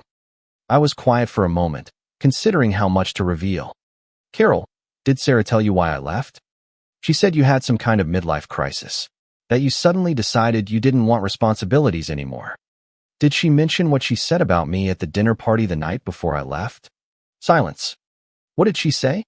I repeated Sarah's exact words about me being nothing without her, basically a child, completely incompetent at adult life. Then I explained the financial reality, how my income had funded the lifestyle Sarah claimed to manage so expertly. Oh, Carol said quietly. I didn't know about any of that. Your daughter spent 3 years convincing everyone, including me, that I was lucky she was willing to manage my incompetent life. I finally decided to take her at her word. After that call, Sarah's messages took on a different tone. Less demanding, more desperate. My mom thinks I was wrong about some things. Maybe we can talk when you get back? I'm not coming back, Sarah. I'm not the incompetent child you described, and I'm not going to pretend to be anymore. But what about our marriage? What about our future? You should have thought about that before publicly humiliating me for 3 years while spending my money. By month 2, the social consequences were becoming clear. Sarah's friends started asking questions she couldn't answer. Why couldn't she handle the finances if she was so good at managing everything? Where had all the money gone if David never contributed anything meaningful? Her sister Emma called me directly. David, I know you have every right to be upset, but Sarah's really struggling. Maybe you could. Emma, I interrupted. For 3 years, Sarah has publicly described me as an incompetent child who contributes nothing to our marriage. Either that was true, in which case she should be thriving without me, or it was false, in which case she owes me some serious apologies and changes. Which do you think it is? Long pause. I think I understand why you left. Sarah spent 3 years convincing everyone, including me, that I was lucky she was willing to manage my life. Turns out, she was lucky I was willing to fund hers. Meanwhile, my life in Singapore was flourishing. The project was going so well that they'd offered me a permanent position with a 60% salary increase. I was learning Mandarin, exploring Southeast Asia on weekends, and had started dating Michelle, a brilliant architect who found my competence attractive rather than threatening. I posted photos occasionally, nothing dramatic, just normal life updates. Cooking dinner in my Singapore apartment. Hiking in Malaysia. Working on a particularly challenging code implementation. Professional shots from client presentations. The contrast with Sarah's social media was stark. Her posts went from designer lifestyle shots to increasingly vague, staying strong, inspirational quotes. One evening, while having dinner at a hawker center in Singapore, I got a call from my old colleague Janet. David, I hope you don't mind me reaching out. Sarah came by the office today looking for you. She seemed different. Different how? Desperate, I guess. She asked if we had your contact information in Singapore. When I said we couldn't give that out, she started crying right there in the lobby. I felt a pang of something, not quite sympathy, but recognition of how far Sarah had fallen from her confident, controlling persona. She kept saying she'd made a terrible mistake, Janet continued, that she never meant to make you feel incompetent. But honestly, David, after working with you for 2 years, I never understood why you let her talk to you that way. Because I believed her, I said simply. When someone tells you every day that you're incompetent, eventually you start to think they might be right. Well, for what it's worth, you seem like a completely different person now. More confident. More yourself, if that makes sense. It made perfect sense. I was myself for the first time in 3 years. Month 3 brought her most desperate attempt yet. She flew to Singapore without telling me, showed up at my hotel, and demanded we talk like mature adults. David, I made mistakes. I was insecure, and I took it out on you. But this has gone too far. I need you to come home. We were sitting in the hotel restaurant, and I noticed she'd lost weight. Her designer clothes hung differently. She looked genuinely distressed. You need me to come home, I repeated. But for 3 years, you told everyone I was useless. Which version is true? Both, she said, then caught herself. I mean, you are brilliant and capable, but you needed guidance with practical things. Like what? Like financial planning, social obligations, maintaining our lifestyle. Sarah, I maintained our lifestyle. With my income. You spent our lifestyle. With my income. While telling everyone I was incompetent. She was crying now, which once would have triggered my protective instincts. Now it just felt like another manipulation tactic. I was wrong, she admitted. I was insecure about the money difference between us, so I convinced myself and everyone else that you needed me for other things. But I know now that you don't need me at all. That was the first honest thing she'd said in years. You're right, I replied. I don't need you. For the first time in our marriage, I'm with you because I want to be, not because I think I can't survive without you. The question is, do you want to be with me, or do you want to be with someone you can control? She couldn't answer that question honestly, and we both knew it. I can't go back to being your managed child, I continued. If you want a marriage, it has to be between equals. That means separate finances, mutual respect, and no more public humiliation disguised as jokes. I don't know how to do that, she whispered. Then we don't have a marriage to save. She flew back to the States the next day. I stayed in Singapore. Month 4 brought the divorce papers. Sarah had finally accepted that she couldn't have a husband she respected and a husband she controlled. She'd chosen control for so long that she'd forgotten what respect looked like. The settlement was straightforward. She kept the house, but had to refinance the mortgage on her own income. I kept my retirement accounts and investments. We split the minimal savings equally. Before signing the final papers, I received one last call from Sarah. David, I need you to know something. I've been going to therapy since you left. That's good, Sarah. I hope it helps. My therapist helped me understand something. I was scared of losing you, so I tried to make you think you needed me. But in doing that, I made you feel worthless. And now I've lost you anyway. I was quiet for a moment. It was the most self-aware thing she'd ever said to me. Sarah, I never needed you to be less capable for me to love you. I just needed you to respect that I was capable too. I know that now, but it's too late, isn't it? Yeah, I said gently. It is. Her final text to me was actually touching. I finally understand what I lost. You weren't the child in our marriage. I was. I replied. I hope you find someone who appreciates what you actually bring to a relationship, instead of someone you can convince needs you. 6 months later, I was permanently relocated to Singapore with a promotion that doubled my original salary. I was dating Michelle, a brilliant architect who found my independence attractive rather than threatening. We split expenses proportionally, made decisions together, and somehow I managed to handle all my adult responsibilities without anyone managing me.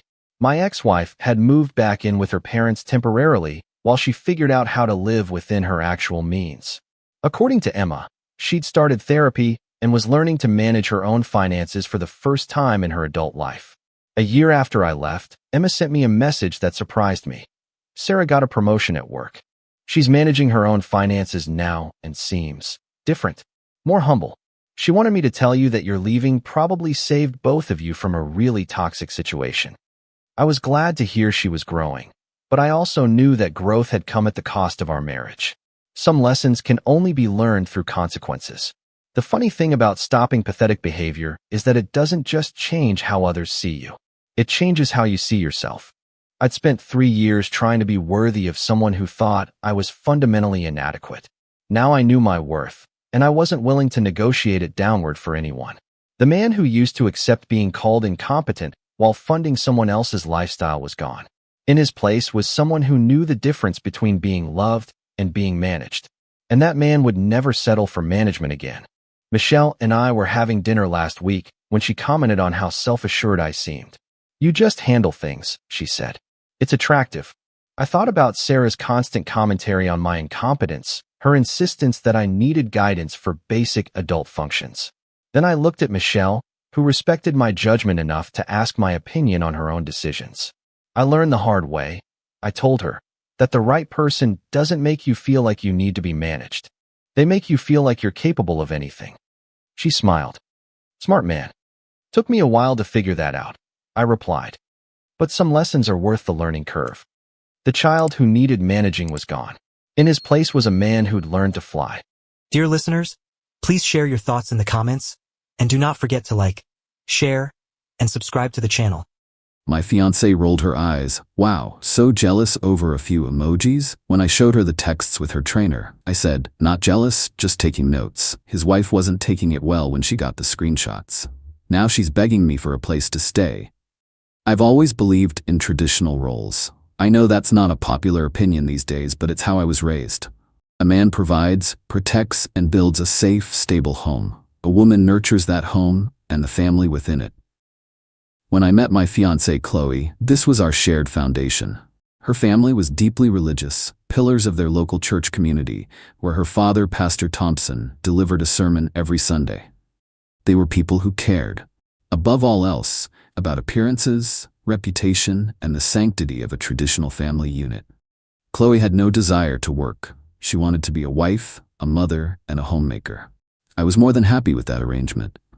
I own a logistics and supply chain consultancy, a business I built from the ground up. It affords us a very comfortable life. I provided her with a beautiful home, my home, but one she was meant to make hers. A luxury car and a credit card with a limit she never had to think about. In return, I expected loyalty, respect, and a partner who was building our future with me, not just benefiting from it. For 2 years, I thought that's what I had. The first crack in the foundation appeared about 6 months ago, under the guise of self-improvement. Chloe decided she wanted to get in shape for the wedding and hired a personal trainer at a high-end gym. His name was Marco. He was exactly the type you'd picture. All perfect teeth, sculpted muscles, and a brand of motivational charm that always felt slick and insincere to me. She started spending more and more time at the gym, coming home late, buzzing with an energy that seemed to have little to do with her workout. She would talk about him constantly. Marco said my form is perfect. Marco thinks I should try this new protein powder. It was always Marco, Marco, Marco. I'm not a jealous man, but I am an observant one. I noticed the way she'd angle her phone away from me in the evenings, the quick, secret smiles she'd have while texting. The moment of truth came on a Saturday afternoon. We were sitting on the couch, planning our honeymoon. I had my laptop open, showing her a resort in Bora Bora. She was supposed to be looking at it with me, but her attention was on her phone. I saw her type a quick message and then laugh, a small private giggle. "What's so funny?" I asked, my voice casual. She jumped, startled. "Oh, nothing. Just a meme a friend sent me." A few minutes later, I went to the kitchen to get a drink. My iPad, which is synced to her phone for convenience, was sitting on the counter. The screen lit up with a notification from Instagram. It was a message from Marco. I knew I shouldn't look, but I also knew I had to. I opened the app. It wasn't just one message. It was a long, detailed conversation stretching back for weeks. It was filled with heart emojis, fire emojis, and compliments that were far too personal for a trainer and his client. He called her Angel. She called him my handsome beast.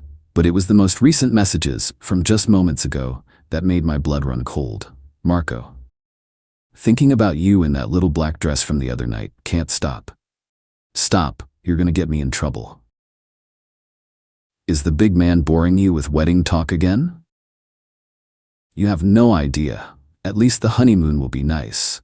Maybe you can come visit me there. Marco. Just say the word, Angel. I'll be on the next flight. I stood in my kitchen, the cool marble of the countertop the only thing grounding me. It wasn't just flirting, it was a planned, ongoing emotional affair, filled with disrespect for me and our relationship.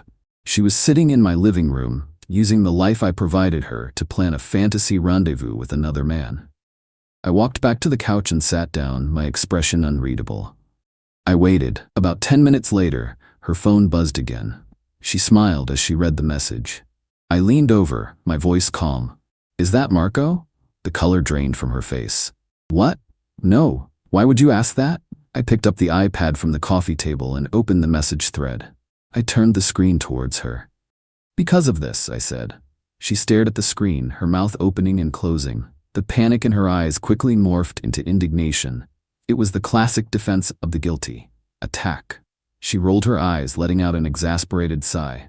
"Wow. So you're going through my private messages now? I can't believe this. So jealous over a few stupid emojis?" The dismissiveness, the sheer, breathtaking audacity of her gaslighting was the final confirmation. She felt no remorse. She only felt annoyed that she'd been caught. I didn't raise my voice. I didn't get angry. I looked at her, then at the screen, and then back at her. A cold, quiet resolve settled over me. Not jealous, Chloe, I said, my voice dangerously calm. Just taking notes. She scoffed. Whatever. You're being a psycho. I'm going to my parents for dinner. She grabbed her purse and stormed out of the house, slamming the door behind her. She thought she was punishing me, leaving me to stew in my jealousy. She had no idea she had just left me alone to build her gallows. Update 1. The moment the door slammed shut, I went into mission mode. Chloe's fatal mistake was believing her own narrative. That I was a simple, predictable man who could be managed with a bit of manufactured drama. She had no idea that my mind, the one that designs and executes complex logistical solutions for multi-million-dollar companies, was now focused on a singular personal project, her complete and total social demolition.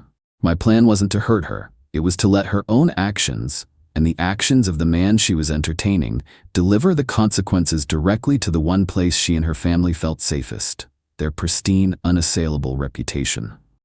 First, I needed to know my enemy, not Chloe but Marco, and more importantly, his wife.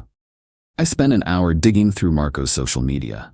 His profile was public, a monument to his own ego. He was married, and he wasn't shy about it. His wife, a woman named Vanessa, was featured in dozens of photos. She was a fitness competitor, with an unnervingly intense stare and a physique that looked like it had been carved from granite. Her own profile, which was also public, told an even more detailed story. She was a co-owner of the gym.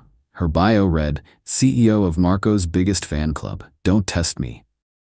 Her posts were filled with captions about loyalty, couples' goals, and not-so-subtle warnings to other women to stay away from her man. She was, in Chloe's own words from a few weeks ago, a possessive, crazy psycho. Perfect. I created a new, anonymous Instagram account, a blank profile picture, a generic name. Then, I began to craft my opening move. I couldn't just dump the screenshots on her. That would be too simple. She might think it was a prank or a doctored image from a rival. No, I had to bait the hook. Had to make her ask for the proof. I needed her to be an active participant in her husband's downfall. I sent her a single, simple message from my anonymous account. I'm so sorry to bother you, but I think you deserve to know the truth about what your husband does with his female clients. Then, I waited. It took less than 5 minutes for the reply to come in. Vanessa, who is this? What are you talking about? Me? I'm a member at your gym. I've seen things, I've heard things. He's not respectful of your marriage. Give me a name, or I'm blocking you. Chloe Thompson, your husband calls her his angel. He's planning on meeting her during her honeymoon.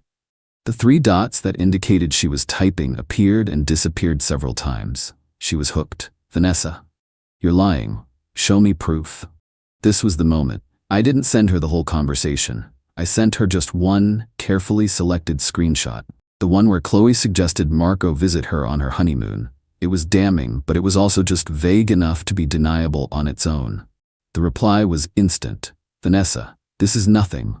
This is a joke. Girls say stupid things. Is it a joke when he tells her he can't stop thinking about her in a black dress?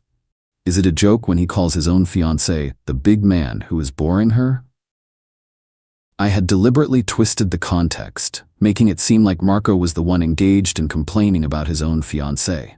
I needed to make this personal for Vanessa, to make her feel like she was the one being mocked. Vanessa, what are you talking about? Show me. I sent the next screenshot, the one with the black dress comment, the one where Marco called me the big man. The trap was sprung. He said that? About me? Me, I don't know who he was talking about. I just know he was saying it to Chloe. There's more. A lot more. Weeks of it. Send it to me. Send me everything. Now. I sent the rest of the screenshots, a long, scrolling story of their emotional affair. As I sent them, I added my own commentary, my own carefully chosen words to pour gasoline on the fire. Me, she lives with him. The big man. Her fiancé. She's the daughter of Pastor Thompson from the community church. Can you believe the hypocrisy? They think they're so clever. They laugh about him behind his back. She's using his money to pay for her sessions with your husband. I feel so sorry for her fiancé, and I feel sorry for you. You both deserve better than these two. I watched as the scene receipt appeared under each message. I had armed a volatile, unstable woman with a nuclear bomb of information and aimed her directly at the thing the Thompson family valued most, their reputation. The final reply from Vanessa came about an hour later. It was no longer a question, it was a statement of intent. Vanessa, thank you, I know where she lives. I blocked the anonymous account and deleted it. My part in the direct action was done. Now, I just had to wait for the shockwave. Update 2. The demolition was scheduled for Sunday afternoon. I knew this because the Thompson family hosted a post-church luncheon at their house every week. It was a neighborhood institution, a gathering of their most devout and influential friends from the congregation. It was the perfect stage for the performance that was about to unfold. I spent Sunday morning in a state of grim anticipation. I went for a long run. I cleaned my house. I did everything I could to distract myself from the impending explosion I had engineered. Chloe had been staying with her parents since our fight. She had sent a few half-hearted apology texts, which I had ignored. She was still operating under the assumption that I was just a jealous boyfriend who needed to cool down. At around 1:30 in the afternoon, my phone buzzed with a text from a number I didn't recognize. It was one of Chloe's cousins, a younger girl who had always been kind to me. Cousin, OMG, you are not going to believe what is happening at my aunt's house. It's insane. I called her immediately. The background of the call was chaos. I could hear shouting, a woman's voice, raw and furious, and the sound of something smashing. What's going on? I asked. This crazy woman just showed up, the cousin whispered, her voice panicked. She's screaming about Chloe and some guy named Marco. She's reading their text messages out loud on the front lawn. Your name is on the guest list for the wedding, and she's reading it to everyone. Pastor Thompson is trying to get her to leave, but she's not listening. She just threw a brick through their living room window. My plan had worked better than I could have ever imagined. Vanessa wasn't just confronting them, she was putting on a public spectacle of the highest order. I got in my car and drove to their neighborhood. I didn't go to the house. I parked a block away, in a spot with a clear view of the unfolding drama. There were already a dozen neighbors out on their lawns watching the show. Several were filming with their phones. Vanessa was a force of nature. She was standing in the middle of the Thompsons' perfectly manicured lawn, a wild, cornered look in her eyes. She was holding a stack of printed-out screenshots, waving them like a battle standard. "This is your pastor's daughter," she screamed, her voice hoarse. "This is the woman you all look up to. A homewrecker and a cheat. She's trying to steal my husband. She's planning a honeymoon with him while she's engaged to another man." Pastor Thompson, his face a mask of pale, sweaty horror, was trying to reason with her. "Ma'am, please, let's discuss this privately. You're making a scene." "I want to make a scene," Vanessa roared. "I want everyone to know what kind of family you really are. All pious and perfect on Sunday, but you're raising a snake in your own home." Chloe was nowhere to be seen. She was probably hiding inside, listening to her carefully constructed world being torn apart, brick by literal brick. The police arrived a few minutes later. They managed to calm Vanessa down and eventually convinced her to leave. But not before she had delivered a 45-minute sermon of her own, filled with profanity, accusations, and the unvarnished, ugly truth of her husband's and my fiancé's betrayal. I watched as the police car pulled away. The crowd of neighbors slowly dispersed, whispering among themselves. The Thompson house, with its broken window and its shattered reputation, stood silent. The war was over. The fallout was just beginning. Final update: it's been 4 months since the day of the public demolition. The aftermath has been a slow, cascading series of consequences that have methodically dismantled every aspect of Chloe's privileged, protected life. The first and most immediate consequence was the destruction of her family's reputation. The videos of Vanessa's rampage, filmed by multiple neighbors, were all over local social media within hours. The story of Pastor Thompson's cheating, lying daughter became the biggest scandal their church community had ever seen. The following Sunday, Pastor Thompson's sermon was delivered to a half-empty church. The week after that, he was asked by the church elders to take a leave of absence. He hasn't been back in the pulpit since. The shame was more than her parents could bear, and they directed all of their rage at the source of it, Chloe. According to her cousin, who has been my reluctant but reliable source of information, the week after the incident was a living nightmare for Chloe. Her father, a man who had never raised his voice to her in her life, told her she had ruined their family. Her mother, whose entire identity was tied to her social standing in the church, told her she couldn't even look at her. They gave her an ultimatum. She had 1 week to find somewhere else to live. They were cutting her off completely. They were ashamed of her, and they wanted her out of their lives until she could learn to live like a proper Christian woman. She was, for the first time in her life, completely on her own, and she had no idea how to survive. She had no job, no savings of her own, and no real-world skills. She tried calling her friends, the ones who had been her bridesmaids. They all made excuses.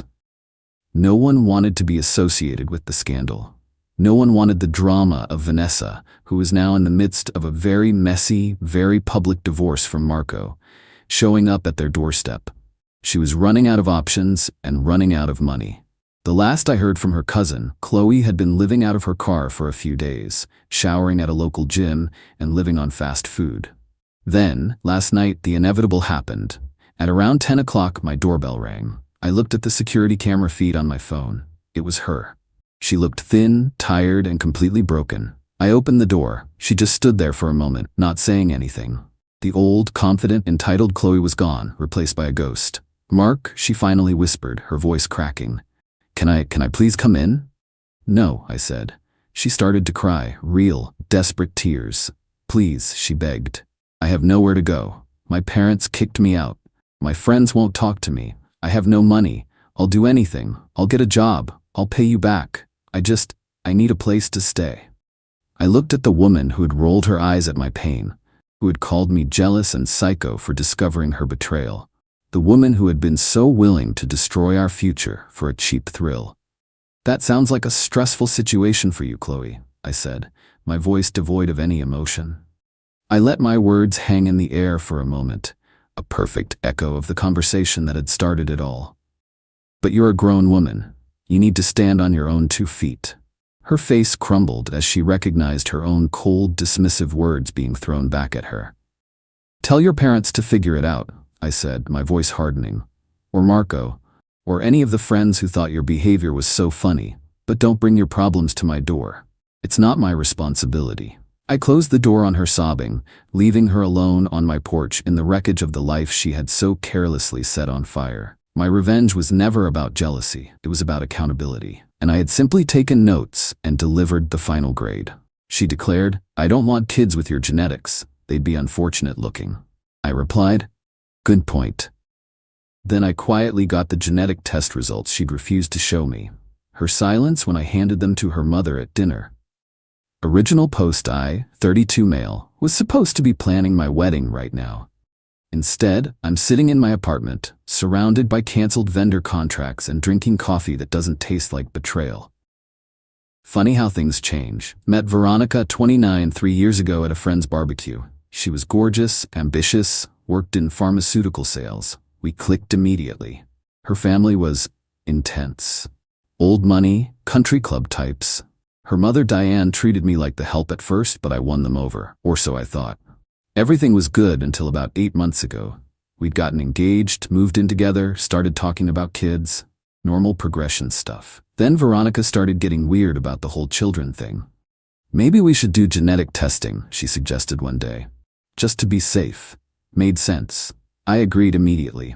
We both did the whole 23andMe health screening thing. Results came back.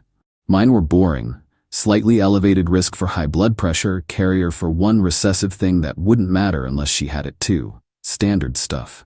But Veronica, she got quiet about hers. Said everything was fine, changed the subject whenever I asked to see them. Whatever, I figured she was processing something. Gave her space. Then 3 weeks ago, we're at dinner with her sister Natalie and Natalie's husband, talking about their new baby. Veronica's had a few wines and suddenly announces, "Thank God we're not having kids right away. I need time to mentally prepare for the possibility they'll look like Derek's side of the family." Everyone went silent. Natalie's mouth dropped open. "What?" Veronica continued, apparently oblivious. I'm just being honest. Derek's genetics are unfortunate. The nose, the hairline that'll definitely recede, that weird ear shape his dad has. I don't want kids that look like that. I sat there, fork halfway to my mouth. Excuse me? She waved her hand dismissively. Oh, don't be sensitive. It's just genetics. Some people win the lottery, some don't. I just need to prepare myself mentally for having kids that might be less attractive. Maybe we should look into sperm donors with better genes. Natalie tried to intervene. Ronnie, what the hell? What? I'm being practical. Kids are cruel. I don't want mine suffering because they inherited, she gestured vaguely at me, certain features. I set down my fork. Good point. She looked surprised at my calm response. See, Derek gets it. He's realistic about these things. The rest of dinner was awkward. Natalie kept shooting me apologetic looks. Her husband kept refilling my wine glass. Veronica kept talking about her friend's baby, who thankfully got the mother's features. Drove home in silence. She tried to backtrack a little. Babe, you know I love you. I just worry about our kids. Totally understand, I said, still calm. Genetics are important. She seemed relieved I wasn't making a big deal of it. Went to bed thinking she'd won. That I'd accepted being called genetically inferior. That I'd just take it. Nah. Next morning while she's at spin class, I do some investigating. Her laptop was right there, already logged into her email. I know, privacy violation and all that, but something felt off. Found the email from 23andMe. Her results, and holy crap, she's a carrier for 3 serious genetic conditions. Like the kind that require both parents to be carriers, but still. One was for a degenerative muscle disease, another for a rare metabolic disorder, the third for something that causes intellectual disabilities. But that wasn't even the kicker. Her raw data, yeah, I downloaded it, showed some other interesting stuff. Extremely high genetic risk for early onset Alzheimer's, like 60% chance. Family history of mental health issues she'd never mentioned. Genetic markers for addiction tendencies. My unfortunate genetics suddenly looked pretty damn good. But I didn't confront her. No. I had a better idea. Update 1, 2 weeks later. So after discovering Veronica's genetic jackpot of medical issues, while mine were basically might need blood pressure meds at 60, I started planning. First, I called off the wedding venue, told them there was a family emergency and we needed to postpone indefinitely. Got most of our deposit back. Veronica didn't know I'd been handling all the vendor contracts anyway because she was too busy with work. Then I started documenting everything.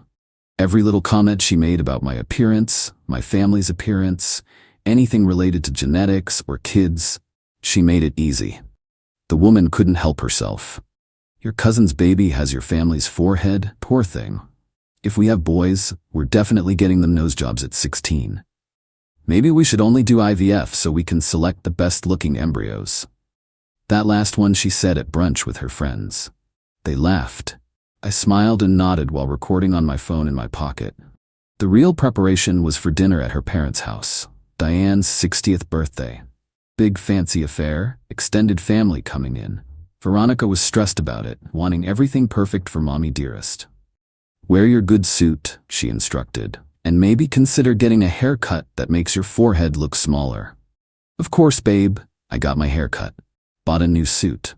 Looked sharp as hell, actually. Also printed out some interesting documents and put them in a nice folder.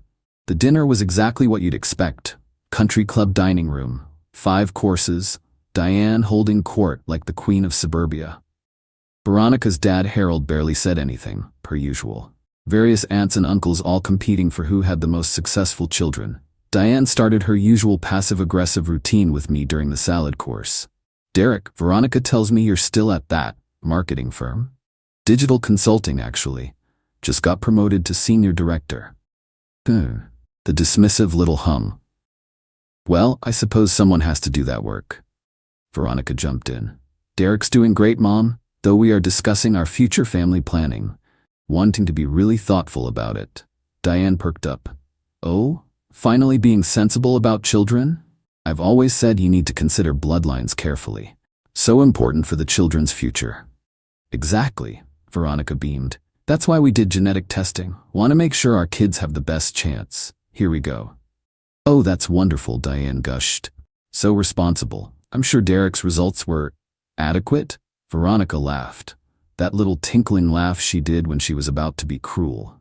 Well, let's just say we're exploring all our options for healthy, attractive children. The relatives were all listening now. Aunt Margaret leaning in with interest, Uncle James pausing mid-bite. I reached into my jacket pocket. Actually, since we're talking about genetic testing and family planning, pulled out the folder, slid it across to Diane. I thought you should see Veronica's results, since genetics are so important to your family. The table went silent. Veronica's face drained of color. Derek, what are you? Just sharing information, I said pleasantly. After all, your mother has a right to know about potential grandchildren's health risks, right? Diane opened the folder. Her eyes scanned the first page, a simplified summary I'd made of all the genetic conditions Veronica carried, her Alzheimer's risk, everything. This can't be right, Diane muttered. Oh, it's directly from 23andMe, I said. Veronica got her results months ago. I'm sure she meant to tell you about being a carrier for Tay-Sachs, cystic fibrosis, and spinal muscular atrophy, and the 60% chance of early onset Alzheimer's that runs in your family, apparently. Gasps around the table. Aunt Margaret literally clutched her pearls. Veronica stood up so fast her chair tipped backward. You went through my private medical information? Funny thing about privacy, I said, still calm. You didn't seem to respect mine when you announced to your sister that my genetics were unfortunate and our kids would be ugly, or when you suggested a sperm donor, or when you told your friends our kids would need nose jobs. That's different, she shrieked. Is it though? I stood up too, straightened my suit jacket. You made my genetics a public discussion topic. It seemed only fair to return the favor. Harold finally spoke up. Veronica, is this true? You hid these results? She was trapped, couldn't deny it with the evidence right there. I was going to tell you. When? Diane's voice was ice cold. After you'd passed these conditions to grandchildren? My God, the Alzheimer's risk alone. But Derek's genetics, Veronica started, are completely normal, I interrupted. Slightly elevated blood pressure risk and one recessive gene that doesn't matter unless both parents carry it, which you don't. So basically, I'm genetically boring, but healthy, unlike someone who called my genes unfortunate. The room erupted, Diane demanding explanations, relatives whispering, Veronica trying to deflect, blame me, play victim. But the evidence was right there in black and white. I dropped one more bomb. Oh, and the wedding's been postponed indefinitely. Venues have been notified, just thought you should know since you're writing checks. Then I left, walked right out of that country club, got in my car, and drove home. Phone blowing up before I even hit the highway, didn't answer a single call. Update 2, the fallout lies. The next 48 hours were insane, absolutely insane. Veronica came home that night around 2 a.m. I was still up, had already started packing her stuff. She walked in, makeup ruined from crying, and just stared at me. How could you do that to me? How could I? How could I? I actually laughed. You've spent months telling everyone who'd listen that my genetics are trash, that our kids would be ugly, that you need to mentally prepare yourself for having unfortunate-looking children. But I'm the bad guy for sharing your actual genetic results. That was private medical information. So is mine. But you made it public entertainment. She tried tears. I didn't mean it that way. You're taking it too seriously. Veronica, you literally suggested using a sperm donor because you don't want kids with my face. I was joking. No, you weren't. And we both know it. She switched tactics. My parents are furious. My mom won't even talk to me. You've ruined my relationship with my family. You ruined it by lying to them about genetic testing they apparently care a lot about. All I did was hand them paper. This is abusive. You're being emotionally abusive. I stopped packing and looked at her. Really looked at her. This woman I'd loved, who I'd planned to marry, who I'd wanted kids with, until she revealed how she really saw me. Veronica, you called me genetically inferior. In front of people, multiple times, you said our children would be unfortunate looking. You suggested medical procedures to fix their faces before they're even conceived. But I'm abusive for showing your mom a medical report? She had nothing to say to that. You need to leave, I said. Go stay with your parents. Or Natalie, I don't care. But you can't stay here. This is my apartment too. No, it's mine. My name on the lease. You just moved in. Never got you added because we were supposed to get married and move somewhere bigger. She tried one more manipulation. Derek, please. I love you. We can work through this. You love what I provided. Stability, someone your parents eventually accepted, someone to split bills with. But you don't love me. If you did, you wouldn't talk about me like I'm some genetic unfortunate you're settling for. She left that night with a suitcase, but the entitlement didn't stop there. Oh no, it escalated. Day 3. Her mom Diane called, not to apologize for her daughter's behavior. Nope, to threaten me. You've humiliated our family. I'll sue you for sharing private medical information. Go ahead. I'll counter-sue for the emotional distress of your daughter's sustained campaign of genetic discrimination. I have recordings. Recordings? Every time she called my genetics unfortunate, every time she suggested our kids would need surgery, every time she said she was settling for inferior genes, all recorded. Want to play that game in court? She hung up. Day 4. Veronica's friends started their attack. Social media posts about how I'm a controlling narcissist who violated HIPAA. Not how HIPAA works, ladies. And abused a vulnerable woman. My response? Posted one single thing. When someone tells you you're genetically inferior and your kids will be ugly, believe them the first time. Also, I'm not the one who hid serious genetic conditions from my partner while calling their genes unfortunate. That's all I'll say about this. The comments were brutal. Turns out, some of her friends didn't know the full story. When they learned she'd been calling me genetically inferior while hiding her own results, team switches happened fast. Day 5. Veronica sent her flying monkeys. Her sister Natalie called trying to mediate. Derek, she's really sorry, she didn't mean those things. Natalie, you were there. You heard her. Did she sound like she didn't mean it? Long pause. Okay, yeah, she was horrible, but exposing her at Mom's birthday? When should I have done it? At the wedding? After we had kids, she'd openly resent for looking like me? Fair point. Even Natalie couldn't really defend her. Day 6. The extinction burst. Yeah, I know, but that's literally what happened. Veronica showed up with a cop, claiming I'd stolen her property and she needed to retrieve it. The cop looked tired before we even started talking. I showed him the lease, my name only, proof she'd never established residency, no mail, no bills, and explained she was an ex who'd stayed over frequently but never lived here. Ma'am, this is his apartment. He's packed your belongings. Take them and go. She tried tears. But officer, we were engaged. He's stealing my engagement ring. I pulled up my phone, showed him the receipt. I bought it, have the documentation. She can keep it though. Consider it payment for showing me who she really is. The cop actually smirked. Ma'am, collect your things. She grabbed her boxes while muttering about lawsuits and defamation. The cop waited until she was gone, then said to me, dodged a bullet there, buddy. Yeah, I did. Update 3. The weird escalation week 2 post-dinner bombshell got strange. Like, really strange. Veronica apparently hired some sketchy reputation management company. I started getting calls from random numbers, people pretending to be potential employers, verifying references, but asking weird questions about my mental health history and tendency toward vindictive behavior. I work in digital consulting. I know a social engineering attempt when I see one. Called my actual boss. Gave him a heads up. He laughed. Derek, you just got promoted. Unless you're planning to burn the building down, you're fine. But Veronica wasn't done. She created this whole narrative on social media about being a survivor of genetic discrimination. I kid you not. Made herself into some kind of victim because I revealed her actual genetic tests after she'd publicly called my genes trash. The best part? She started a GoFundMe, helped me rebuild after genetic privacy violation. She asked for $10,000 to cover therapy, legal fees, and relocation costs from an unsafe situation. She raised $47. Her own friends weren't buying it. Then came the letters. Actual physical letters to my neighbors, warning them about the dangerous man in Unit 4B who violates women's privacy and engages in revenge tactics. My 70-year-old neighbor, Mrs. Chen, knocked on my door with one of the letters. Derek, honey, is this about that terrible girl who said you were ugly? Apparently, the building's walls are thinner than I thought. Mrs. Chen had heard everything through the walls. She called you genetically unfortunate?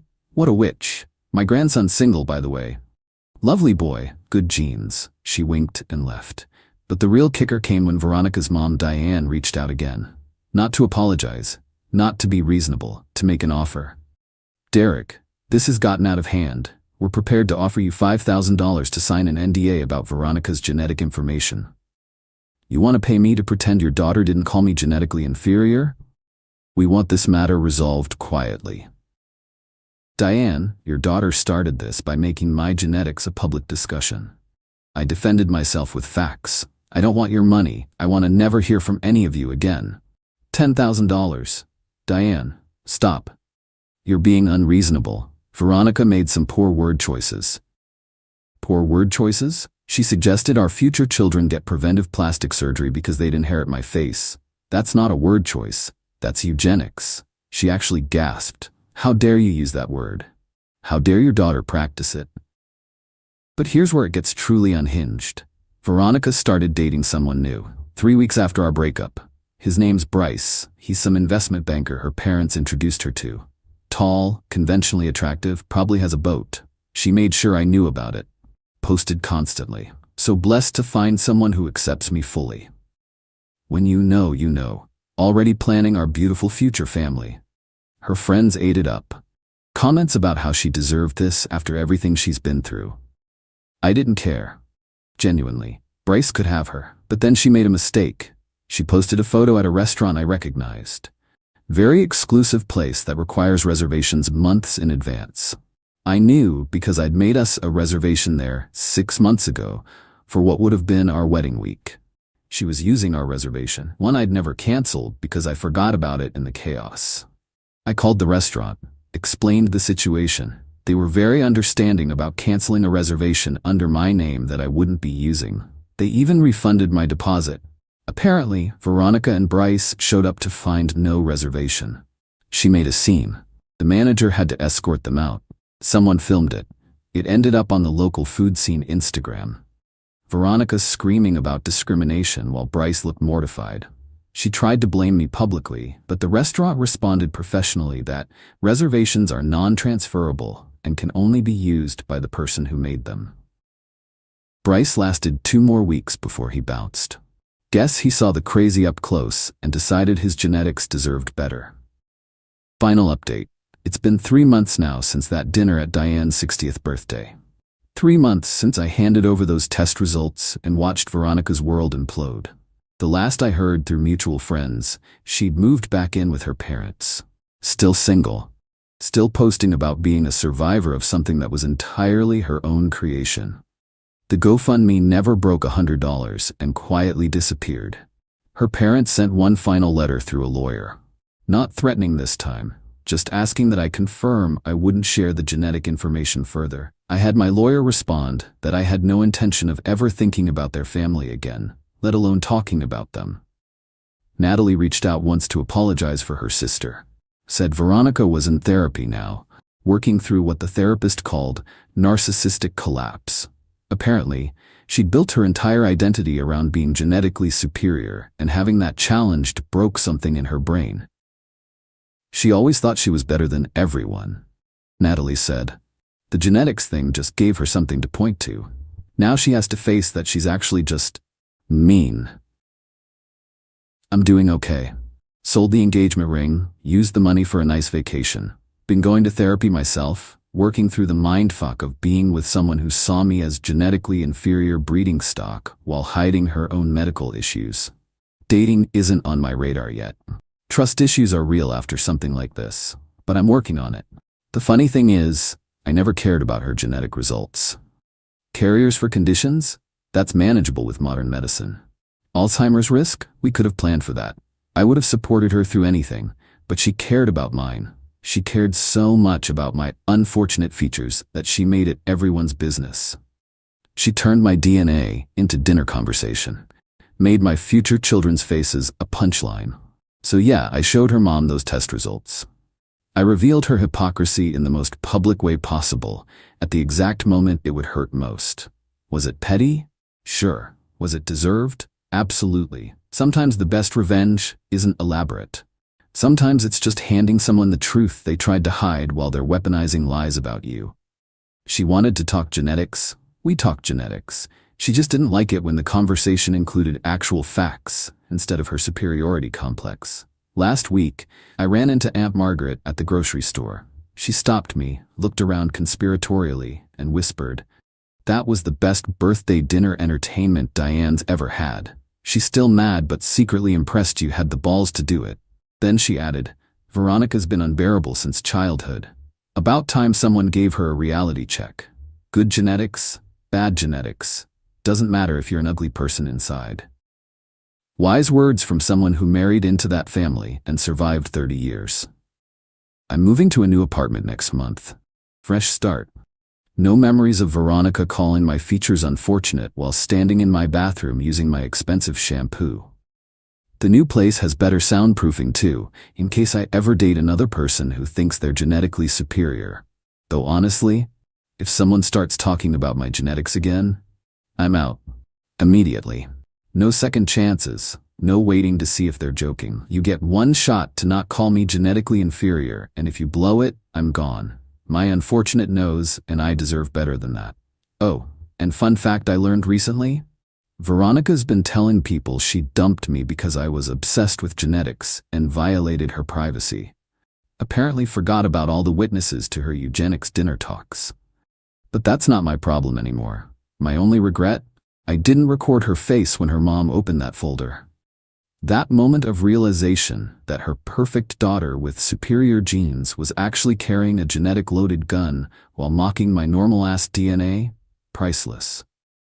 Anyway, that's my story. Girl called me genetically inferior. I showed her mom she was genetically complicated. Everyone got what they deserved. Would I do it again? In a heartbeat. Some people really need to learn. Don't start a genetics war unless you're ready for mutually assured destruction. And maybe, just maybe, don't call your partner's face unfortunate while hiding your own 60% Alzheimer's risk. Just a thought. Peace out. I'm Meredith Norris, 25 years old, stuck serving coffee at the bean counter in Eugene, Oregon, still living in my parents' house. That night, Mom called her voice, "Cold dinner. Be home by 7. My gut churned. Family dinners were never just meals, they were ambushes. I drove to their wooden house, bracing for the usual jabs about my dead-end job and abandoned college degree. I'd been coding late nights chasing a tech startup dream, but to them, I was nothing next to my lawyer brother. At the table, tension crackled. Then Mom stood up, eyes like daggers, and said, "You're 25, still living in our house, no career, you're a failure." My brother leaned in, sneering, "It's embarrassing that you're my sibling." Their words burned, but I didn't argue. I just nodded, heart pounding, and went to my room. By midnight, I'd packed my bags and slipped out the back door, leaving their judgment behind. 6 months later, my startup made $5 million, and they came crawling, demanding half. I just smiled, ready to hit back with a truth they weren't prepared for. What happened at that dinner and what I did next changed everything. Ever been called a failure by your own family? Share your story in the comments. Smash that subscribe button to see how I turned their words into my victory. Don't miss what's coming. It's a wild ride. The smell of Mom's pot roast filled the house as I braced for the evening. Walking into my parents' wooden home in Eugene, Oregon, I felt the weight of years spent under their roof, each step pulling me back to a past I couldn't shake. At 25, I was still here, sleeping in my childhood bedroom surrounded by posters from high school. I'd dropped out of college 3 years ago, halfway through a finance degree I never wanted.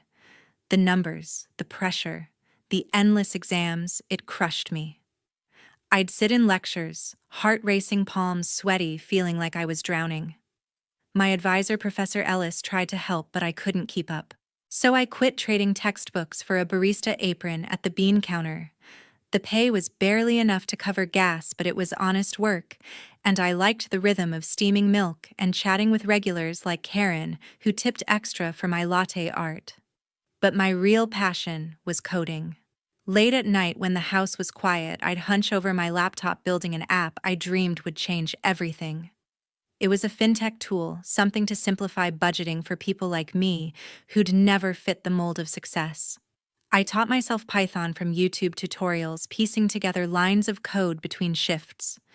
Every time I hit run and saw my app take shape, I felt alive, like I was building a ladder out of this life. But my family didn't see it. To them, I was a dropout, a letdown, coasting on their dime, while my brother Zachary shone brighter than ever. Zachary was their pride, the lawyer who'd made it big in Portland. At 30, he had a corner office, a fancy car, and a wife, Tiffany, who hosted charity galas. Every family gathering, my parents, mom and dad, would rave about his latest case or his new condo. "Why can't you be more like Zachary?" Mom would sigh, her voice sharp with disappointment. Dad would nod, adding, "You need to get your act together, Meredith." Their words stung, but I swallowed them, nodding like I always did. I'd heard it all before, at Christmas, at birthdays, at every tense dinner where I felt like the odd one out. They didn't know about the app, the hours I poured into it, the dream I clung to despite their doubts. I kept it secret, afraid they'd laugh or call it another waste of time. I wasn't always like this. In high school, I'd been the one with big plans. I wanted to build something, not just follow someone else's path. I'd spend hours in the computer lab messing around with basic HTML, dreaming of Silicon Valley. But college broke me. The pressure to be perfect, to match Zachary's grades, to make mom and dad proud, it was too much. I started having panic attacks, hiding in my dorm to avoid classes. When I dropped out, mom cried, not out of sadness, but anger. "You're throwing your life away," she said. Dad just shook his head like I'd failed some test I didn't know I was taking. Moving back home was supposed to be temporary, but 3 years later I was still here, saving every penny for a future they couldn't see. That night, as I set the table, I thought about my app. I'd just fixed a bug in the code, a small victory that kept me going. I imagined pitching it to investors, seeing it on people's phones, proving I wasn't the failure they thought. But sitting there with the clink of forks and the smell of pot roast, I felt the familiar dread creep in. I knew this dinner wouldn't be about catching up. It was another chance for them to remind me who I wasn't.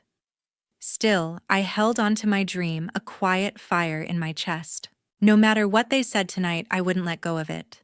I'd keep coding, keep building, keep believing I could be more.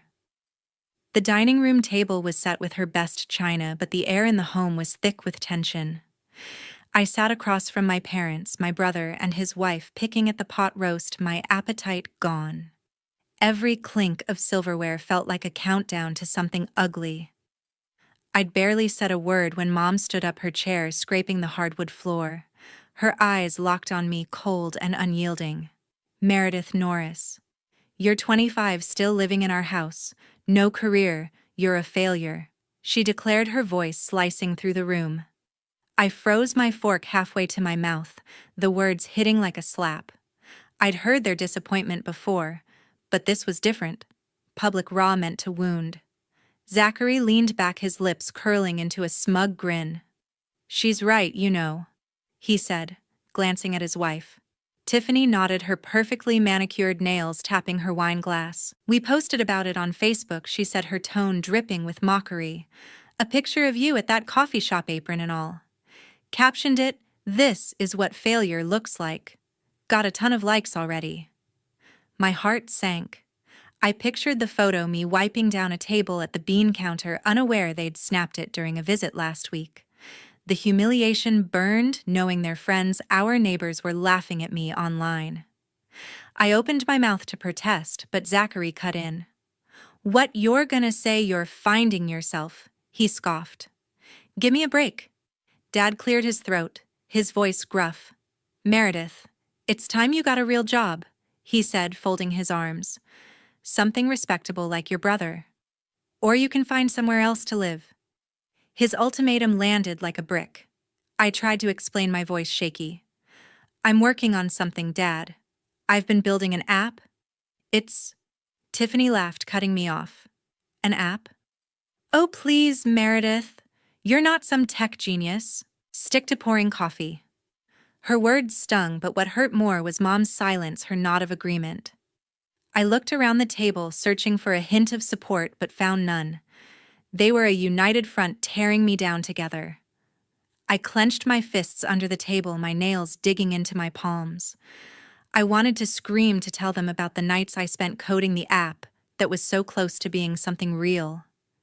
But their smug faces stopped me. They wouldn't understand, they never had. I thought about the Facebook post, how it would spread through our small town, how people at the cafe might whisper behind my back. The shame was suffocating, but so was the anger. I wasn't just their punching bag anymore. Then Zachary leaned forward, his eyes gleaming with contempt. "It's embarrassing that you're my sibling," he said, his voice low and venomous, a smirk twisting his face. The room seemed to shrink, their faces blurring as his words echoed in my head. I was alone, cornered, my dreams reduced to a punchline. After dinner, I found my laptop open on the kitchen counter. I'd left it in my room, password protected, before sitting down to that miserable meal. My pulse quickened as I tapped the trackpad, waking the screen to my messaging app, open to a thread with Brooke Lane, my best friend since high school. We'd been texting about my fintech app ideas for the user interface, a pitch I was drafting for a local startup contest. The chat was scrolled up to messages from last week, ones I hadn't opened in days. Someone had been digging through my private conversations. I clicked through my files, my stomach churning. My coding folder labeled Project Freedom was a mess. 2 key scripts, months of work on the app's budgeting algorithm, were gone, deleted. My backups were on a USB drive safe in my bag, but the loss hit hard. Those scripts were my late-night victories, proof I could build something real. I heard footsteps and turned to see Zachary and Tiffany strolling into the kitchen, coffee mugs in hand. Tiffany's lips twitched into a smirk. "Oh, Meredith, still playing with your little computer games?" she said, her voice syrupy with condescension. "That app thing you're working on, it's delusional. You're not cut out for that tech nonsense."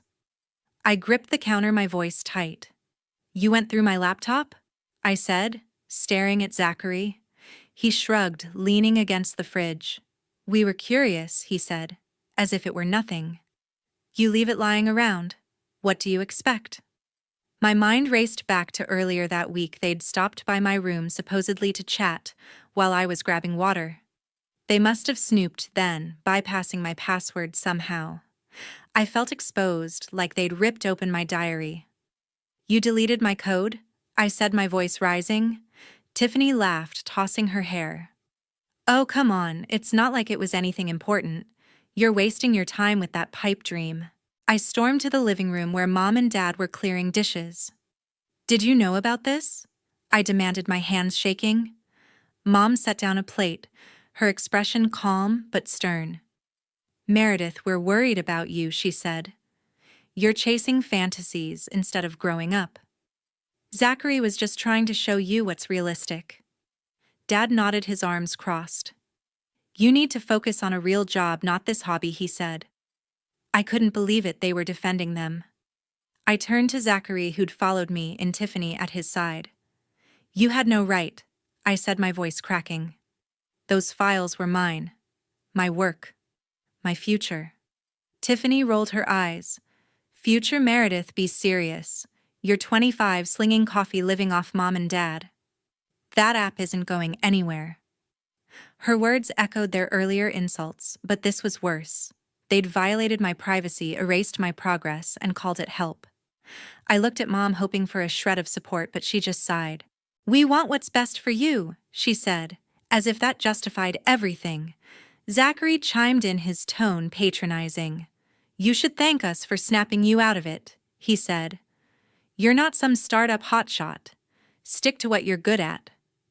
I felt the room spin, their words piling on like weights. I'd spent years hiding my dream, protecting it from their judgment, and now they'd torn it apart. I thought about the hours I'd poured into that code, the moments of pride when a feature worked, the hope it gave me. They didn't just delete files, they tried to delete my ambition. "You don't get to decide what I'm capable of," I said, my voice steady, despite the tears burning my eyes. I faced them all. "Mom, Dad, Zachary, Tiffany. You crossed a line. You went into my private messages, my work, and destroyed it." Why? Mom's face hardened. "We're your family," she said. We have a right to know what you're doing under our roof, Dad added. You're not acting like an adult, Meredith. We're trying to guide you. Guide me. This wasn't guidance. It was control. They wanted me small, dependent, a shadow of Zachary's success. I saw it clearly now. Their concern was a leash. Not love. My chest tightened with betrayal. Not just from the invasion, but from their refusal to see me as anything more than a failure. I wasn't just angry. I was done letting them define me. By midnight, my bags were packed. I stood in my childhood bedroom, the weight of the night pressing down on me. The posters on the walls, the creaky bed, the desk where I'd coded my dreams, they all felt like relics of a life I was done with. I moved quietly, stuffing clothes into a duffel bag, my hands steady despite the ache in my chest. My laptop, still warm from earlier, went into its case, along with the USB drive holding my app's backups. Those files were my lifeline, the only thing they hadn't taken from me. I wasn't just leaving a house. I was breaking free from years of control from a family that saw me as less than I was. I grabbed my phone and texted Brooke Lane, my best friend since high school, who'd always believed in me. Can you come get me? Now I typed, my fingers shaking. Her reply was instant: on my way. Hang in there. Brooke had her own place in Eugene, a tiny apartment she'd turned into a haven for her graphic design work. She'd offered me a spot on her couch before, but I'd always hesitated, thinking I could endure my family's judgment. Not anymore. Their betrayal, snooping through my messages, deleting my code, had snapped something inside me. I wasn't staying another night under their roof. I zipped my bag and slipped downstairs, careful not to wake anyone. The house was dark, the kitchen still smelling faintly of pot roast. I paused, considering whether to just walk out. But something in me needed closure, a final word to mark the end of this chapter. I found Mom and Dad in the living room, sitting on the couch, the TV flickering with some late-night show.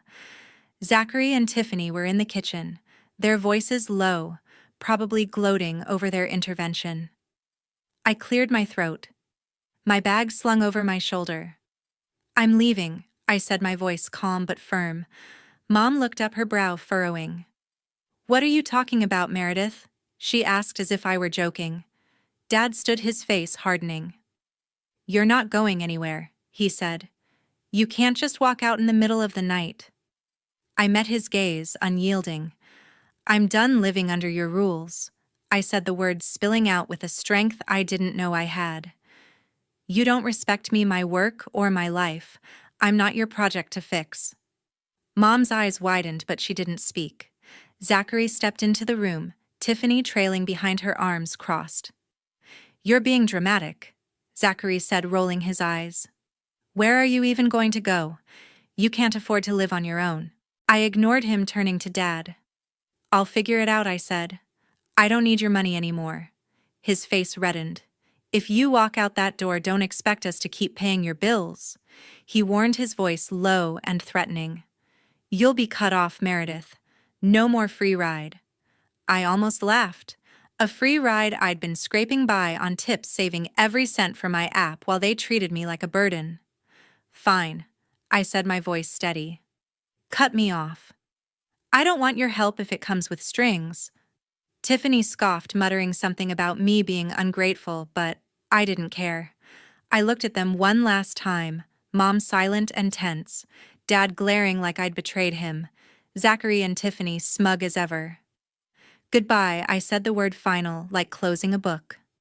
I turned and walked to the front door, my heart pounding, but my steps sure. Outside, Brooke's old Honda idled in the driveway, the headlights cutting through the Oregon night. I slid into the passenger seat, tossing my bag in the back. You okay, Brooke asked, her voice soft but steady. I nodded, clutching my laptop case. I will be, I said, feeling the truth of it settle in.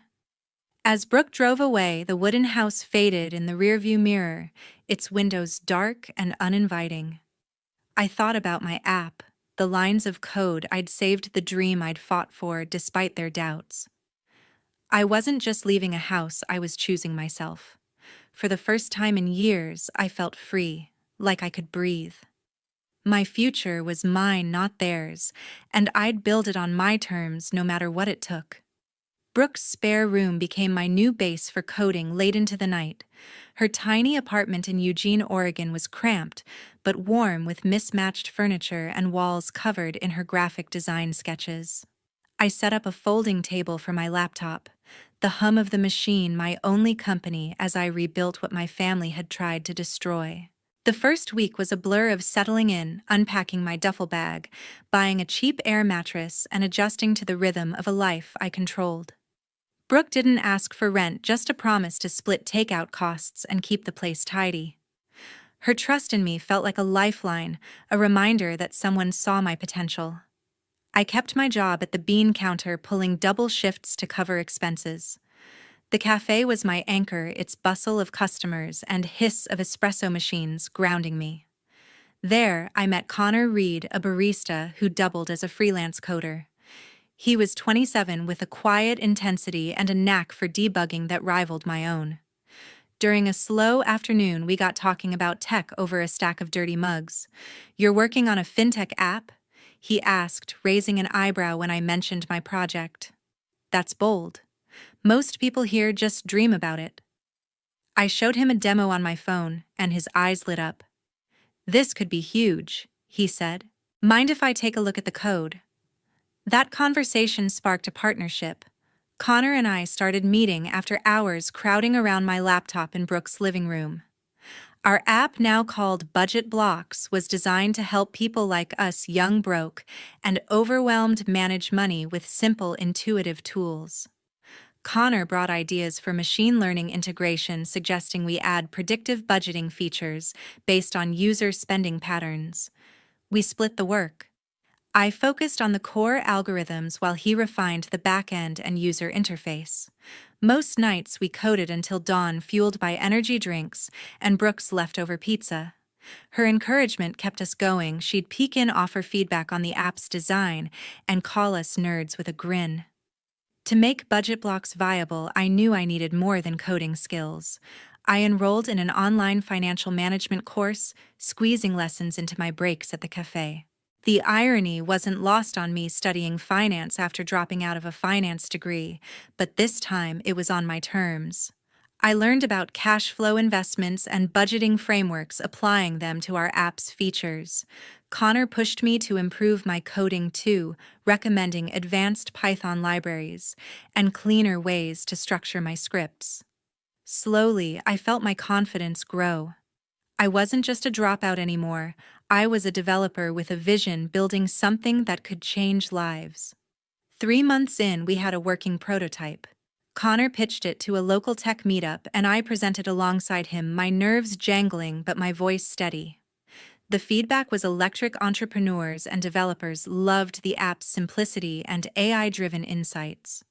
One attendee, a scout from Cascade Tech, a Portland-based startup accelerator, asked for a private demo. We spent weeks polishing budget blocks, fixing bugs, and practicing our pitch. When we met the Cascade Tech team, I laid out our vision: an app that empowered anyone to take control of their finances, no matter their background. Connor backed me up, walking them through the technical specs. They were impressed, but I wasn't prepared for what came next. 2 weeks later, an email landed in my inbox. Cascade Tech offered us a contract, $5 million, to license budget blocks for their platform, with potential for more if it scaled. I stared at the number, my heart racing. This wasn't just money, it was validation, proof that my dream wasn't delusional. Connor and I met at the cafe to review the contract, our hands shaking as we read the terms. We'd split the money evenly, but more than that, we'd built something real together. That night in Brooke's spare room, I signed the contract digitally, my signature, a quiet declaration of victory. As the confirmation email pinged, I leaned back, a smile breaking across my face. I'd done it against all odds. I'd turned my code into a future. 6 months later, my phone lit up with Zachary's desperate text. Our app had made headlines in the local paper after Cascade Tech announced their $5 million licensing deal. The article called me Meredith Norris a rising star in fintech, and I'd saved a clipping proof of a victory I'd earned on my own. But Zachary's message shattered the calm. We need to talk about the money. Family deserves a share. I stared at the screen, my stomach twisting. They hadn't contacted me since I left, and now they wanted a piece of my success. I opened my laptop and saw a missed call from Tiffany Norris, Zachary's wife.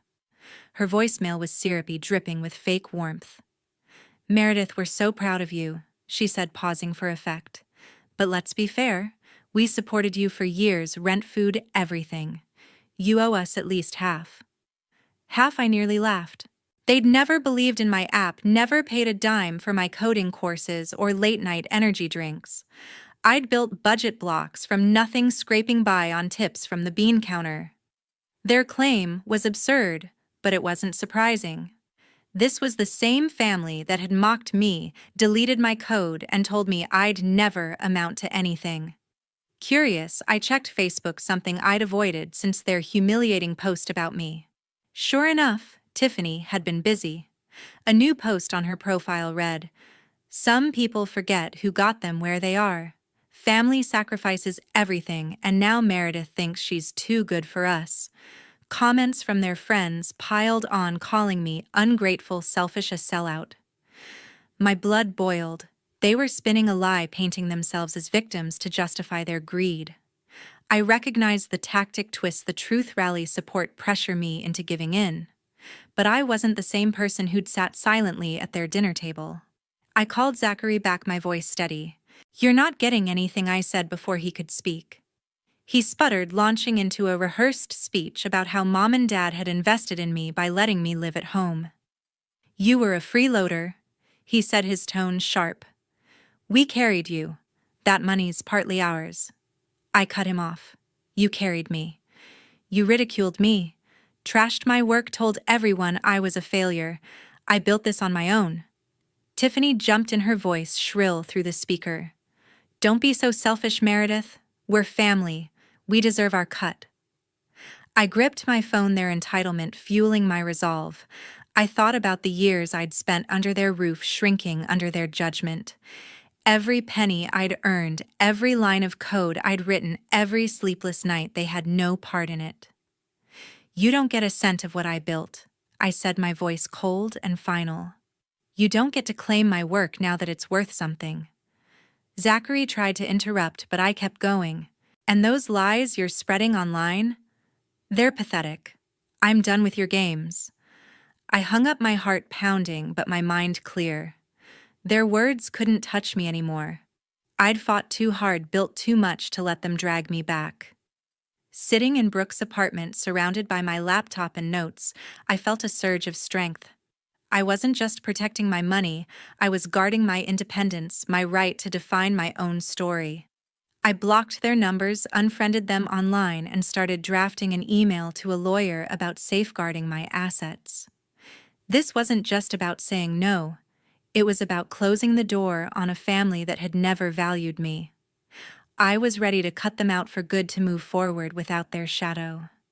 At my new office overlooking Eugene's skyline, I read Zachary's final message. His text was a last-ditch plea sent from a new number. "Meredith, let's talk. Family sticks together." I didn't hesitate. I blocked the number, then opened my laptop and unfollowed every Norris family member on social media. Zachary, Tiffany, Mom, Dad. My finger lingered over the screen, but I felt no regret. Cutting them off wasn't just about silence. It was about reclaiming my peace. Their voices, their judgments had no place in the life I'd built. I'd moved out of Brooke's apartment into a small rental near downtown, paid for with my share of the budget blocks deal. My days were spent in a sleek office space leased by Cascade Tech, where I worked alongside Connor Reed, refining our app's features. Brooke often dropped by, her design sketches adding flair to our user interface. Their support felt like a chosen family, steady and real, unlike the one I'd left behind. I was no longer the barista scraping by. I was a developer, a partner in a thriving startup, my confidence rooted in hard-won skills. The bean counter was a memory now replaced by meetings with investors and late-night coding sessions with Connor over takeout. Word of my family's behavior had spread through Eugene's tight-knit community. Zachary's law firm lost a major client after whispers of his greed reached their boardroom. A colleague had seen his Facebook posts twisting my success into a family sob story, and it backfired. Clients didn't trust a lawyer who aired dirty laundry online. Tiffany, once a fixture in local high society, found herself snubbed. Her usual invitations to galas and charity events dried up, her friends distancing themselves from her petty rumors. Mom and Dad faced their own fallout. Neighbors in their quiet Eugene suburb gossiped about how they'd driven me away, their disapproval evident in sidelong glances and hushed conversations. The Norris family's reputation, once polished, was now tarnished by their own actions. I sat at my desk, the city lights twinkling below, and thought about the journey that brought me here. Independence wasn't just about money or a new address. It was about setting boundaries, choosing who I let into my world. I'd learned to trust my instincts, to value my work, to live for myself instead of others' expectations. That lesson was hard-earned, carved out of years of doubt and dismissal. But it was worth it. Every line of code, every sleepless night had built not just an app, but a life I was proud of. I wanted others to know it was possible to break free, to stand firm, to find freedom in being true to who you are. Zachary's message had come with an email from Mom, forwarded by a mutual acquaintance since I'd blocked her. It was a long, guilt-laden note begging me to reconsider, to heal the family. I read it once, then deleted it. I called Brooke and Connor to the office, needing their clarity. "They're trying again," I said, showing them the text. Brooke shook her head. "They don't get it, do they?" Connor leaned back, his voice calm. "You don't owe them anything, Meredith." I nodded, their words grounding me. I typed a final reply to Zachary, my fingers steady. "This is my life, not yours." I sent it, then blocked the new number, closing the door for good. As I looked out at Eugene's skyline, a smile spread across my face. I was free, not just from them, but for myself. She screamed, "You're such a loser. I should have dated your brother instead." During a fight, I said, "Let me help you with that." I called my brother right there. What he told her about me left her speechless and single. I, 32 male, been with Ashley, 29, for 3 years, living together for 1, thought we were solid until last Tuesday when everything exploded over. Wait for it, me not wanting to lease a BMW. Yeah, a car payment ended our relationship. Started simple enough. She'd been dropping hints about upgrading our lifestyle for months. Her Instagram feed was full of influencer lifestyle content, and apparently our Honda Accord wasn't cutting it anymore. "Babe, everyone at my firm drives something nicer. It's embarrassing pulling up in that." "The Honda's paid off and runs perfect," I said. "That's such loser mentality. You make good money but live like you're broke." "I'm a software developer, make decent money, but I invest most of it. Early retirement's the goal, not impressing Ashley's coworkers." The fight escalated. She brought up everything. My boring wardrobe, jeans and polos, my cheap hobbies, gaming and reading, my pathetic lack of ambition, not wanting to job hop for 10% raises. Then she dropped the bomb. "You're such a loser. Your brother Dylan would never live like this. God, I should have dated him instead. At least he knows how to live." My brother Dylan, the investment banker, the one with the Porsche and the penthouse, the one Ashley always got weird and giggly around at family dinners. Something in me just shifted. Wasn't even angry. Just done. "You know what? Let me help you with that." Pulled out my phone, FaceTimed Dylan. He answered on the second ring. "Hey bro, what's up?" "Hey Dylan, you're on speaker. Ashley here has something to tell you." Ashley's face went from angry to confused to pale. Hey Ashley," Dylan said. "She was just telling me she should have dated you instead. Thinks I'm a loser. What do you think?" "Want to trade?" Dylan laughed, not a polite laugh. Full belly laugh. "Ash, you serious right now?" She stammered. We were fighting and..." "Nah, let me tell you something about my loser brother," Dylan said. "You know why I drive a Porsche? Because I'm drowning in debt trying to look successful. You know why James drives a Honda? Because he owns it, and the house you're living in, and about $500,000 in index funds. Ashley's mouth opened. Nothing came out. That boring job he won't leave? He's got more stock options than my salary. Those cheap hobbies? Dude's been mining crypto since 2015. Still has most of it. What? But here's the best part, Dylan continued. Remember last year when I had that business trip for 3 months? I was in rehab, cocaine, because keeping up appearances nearly killed me. James paid for it. Whole thing. Never asked for a penny back.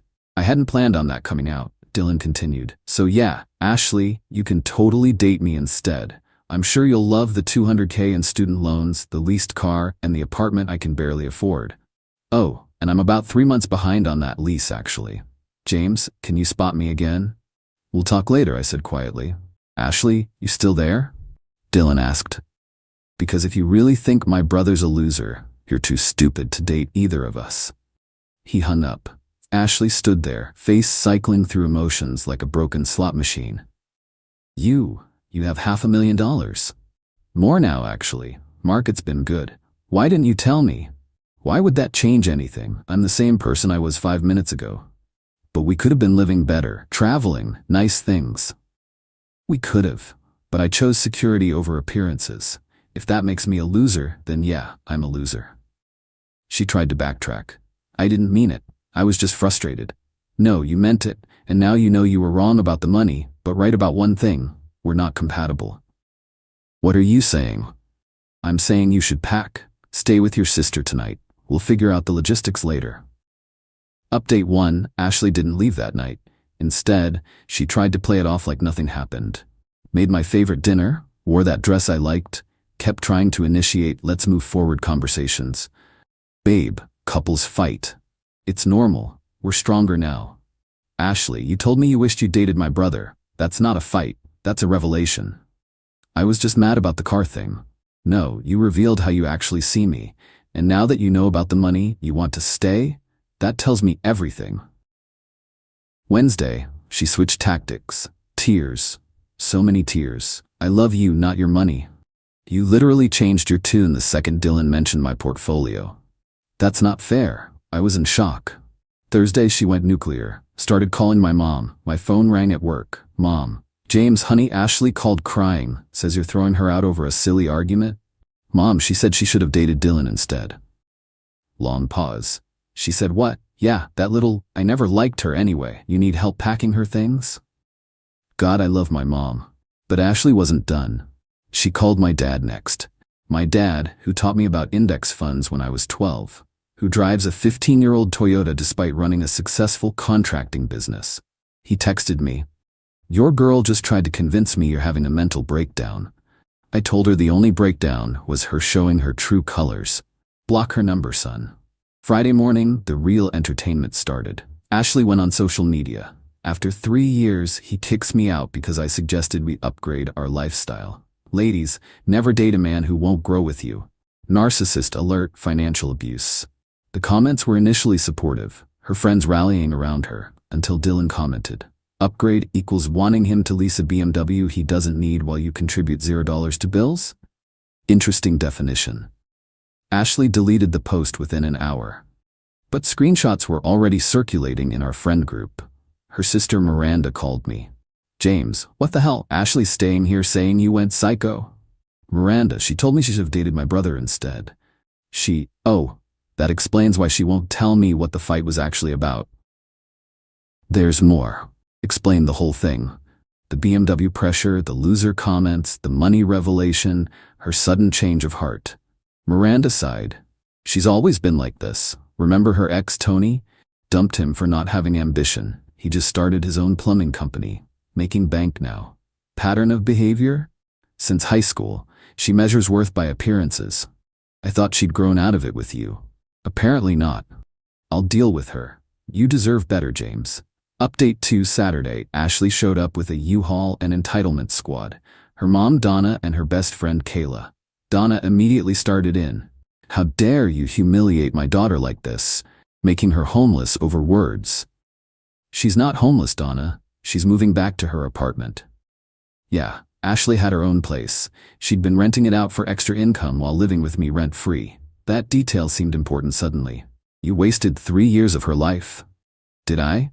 She lived here free, saved all that rent money, and now calls me a loser. Who wasted whose time? Kayla jumped in.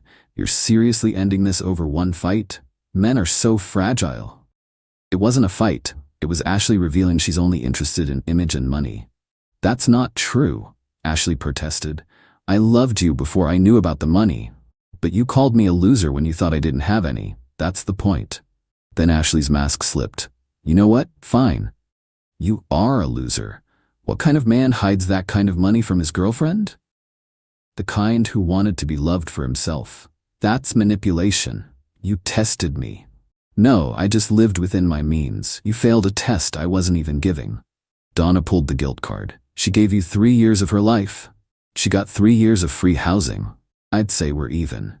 The loading process was tense. Ashley tried to take things that weren't hers. The TV I'd bought, kitchen appliances, even tried to grab my gaming console. That's communal property. Receipts in my name, put it back. I used it too. You watched Netflix, barely counts. Each item became a battle. She'd claim emotional attachment to things she'd never touched. The coffee maker she never used because she bought Starbucks daily. The air fryer she called unnecessary when I bought it. Finally, everything actually hers was loaded.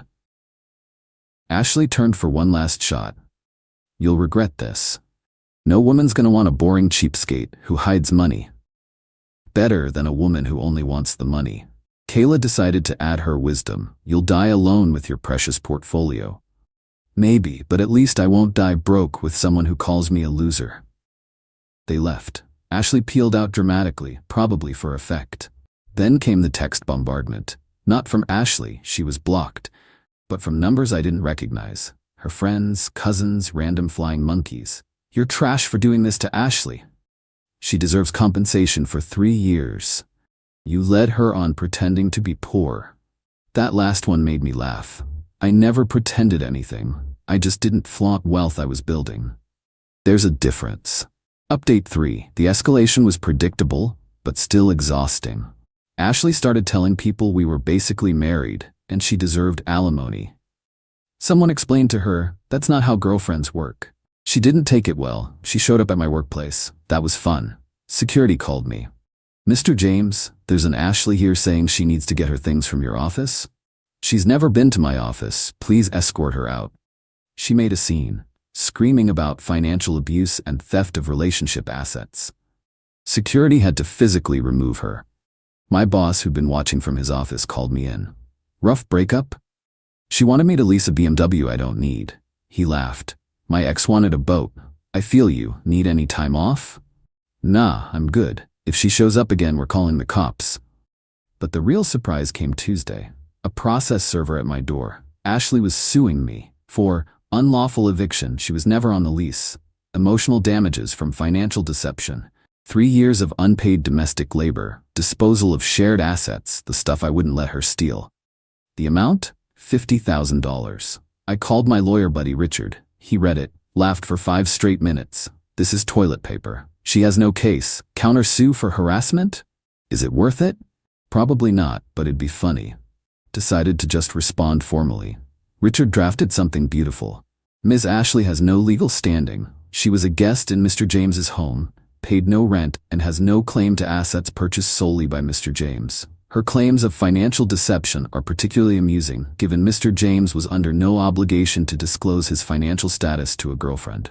We recommend Miss Ashley seek actual legal counsel before filing frivolous lawsuits. Meanwhile, Dylan called with intelligence. Bro, Ashley's been DMing me. Seriously? Yeah, started with, I think there was a misunderstanding, and escalated to, we should get coffee to talk about James. She's trying to date you now? Trying? Bro, she sent me bikini pics, while suing me? With the caption, James's loss could be your gain. I screenshotted everything. Send them to Richard. Might help with the harassment case. Already done. Also, told her I don't date gold diggers who insult my brother. What'd she say? Blocked me and posted about toxic masculinity and brothers who enable each other's abuse. The lawsuit went nowhere. Judge took one look and dismissed it. Ashley had to pay court costs. The rage texts from her mom were epic. You ruined her credit making her pay those fees. She ruined it herself, filing a frivolous lawsuit. She was entitled to support after 3 years. She was entitled to nothing but the exit she got. Update 4. The final extinction burst. Yes, I know that term is overused, but it fits. Came from an unexpected place.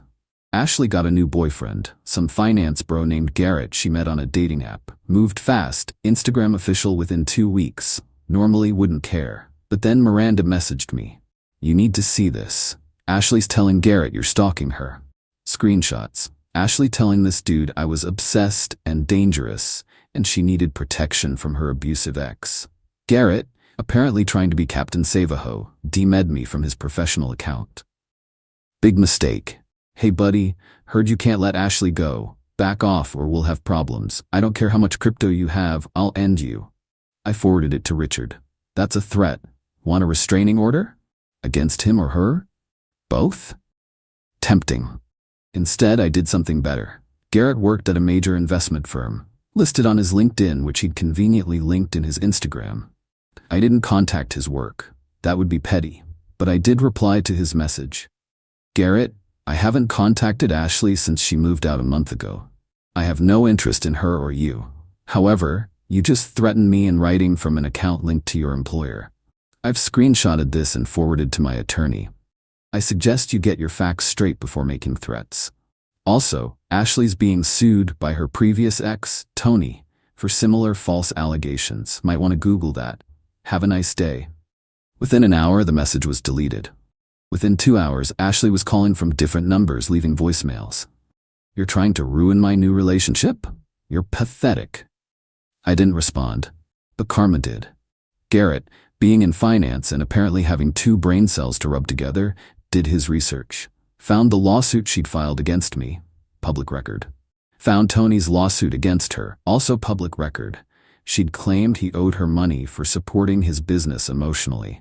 Found her pattern. He dumped her, publicly. Posted her screenshots trying to get him to buy her a car after 2 weeks of dating. Ashley's response?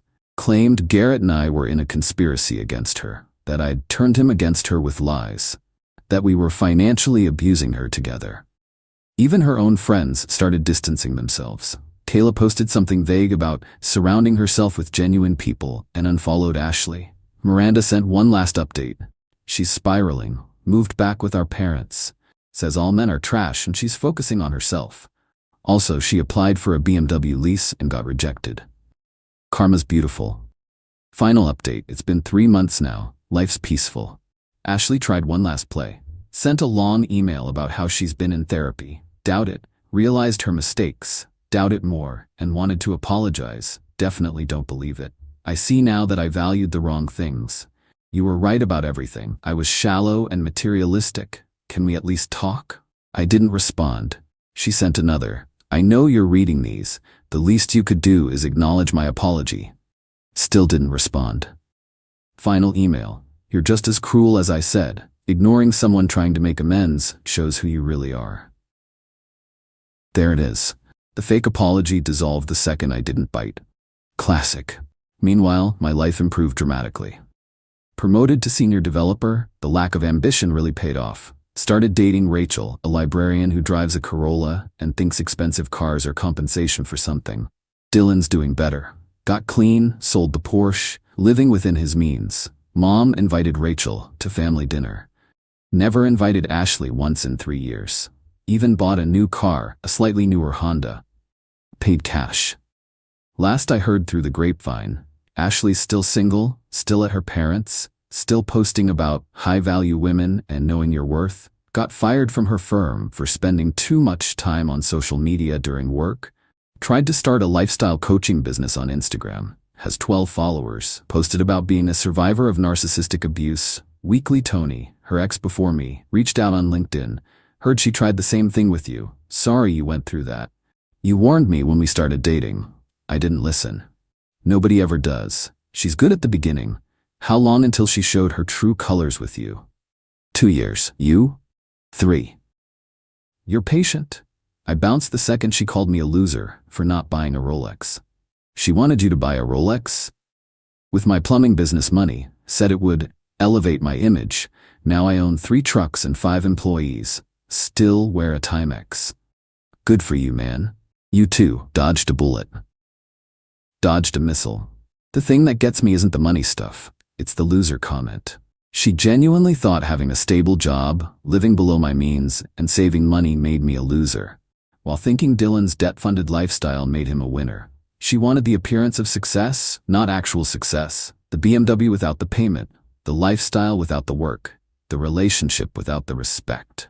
Rachel asked me last week if I regret not telling Ashley about the money sooner. Would it have mattered? She either would have stayed for the wrong reasons or gotten mad I didn't spend it on her. There was no winning. You won by leaving. By her leaving, technically. Same result. She's right. Ashley leaving was the best thing that happened. Showed me what I don't want in a partner. Someone who measures worth in car brands and cares more about Instagram than stability. My brother said it best during our last conversation about it. She thought you were a loser, but you're the one with the paid-off car, the investment portfolio, and the new girlfriend who likes you for you. Meanwhile, she's unemployed, living with her parents, trying to become an influencer with 12 followers. Who's the loser now? I don't think Ashley's a loser. I think she's lost. There's a difference. She's lost in a world of fake social media lives, measuring herself against influencers who rent Lamborghinis for photo shoots. But that's not my problem anymore. My problem is deciding whether to buy more index funds or finally start that real estate investment I've been researching. Real loser problems, according to Ashley. I think I'll take being that kind of loser any day. My name is Julia Harrison and I am 32 years old. I was adopted into a wealthy family when I was 4, but I have always felt like an outsider. No matter how hard I tried to belong, there was always an invisible wall between us.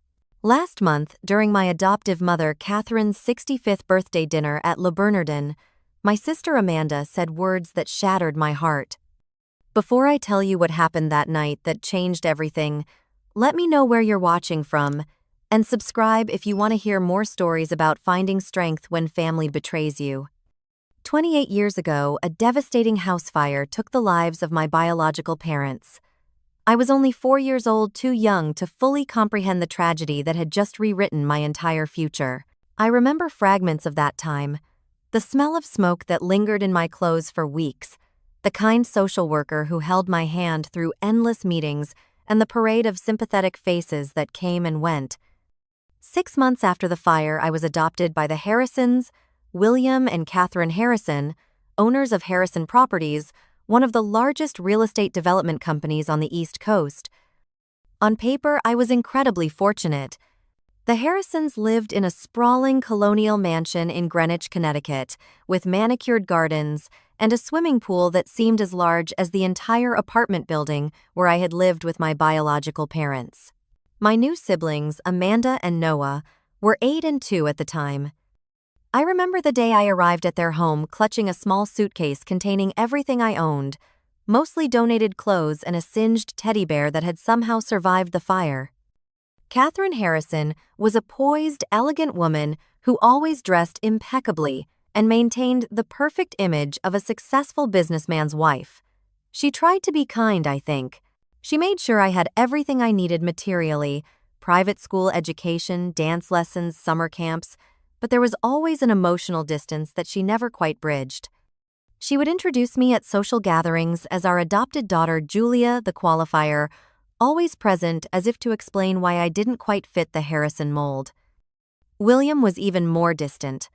A workaholic who built his empire from the ground up, he spent most of his time at the office or traveling for business.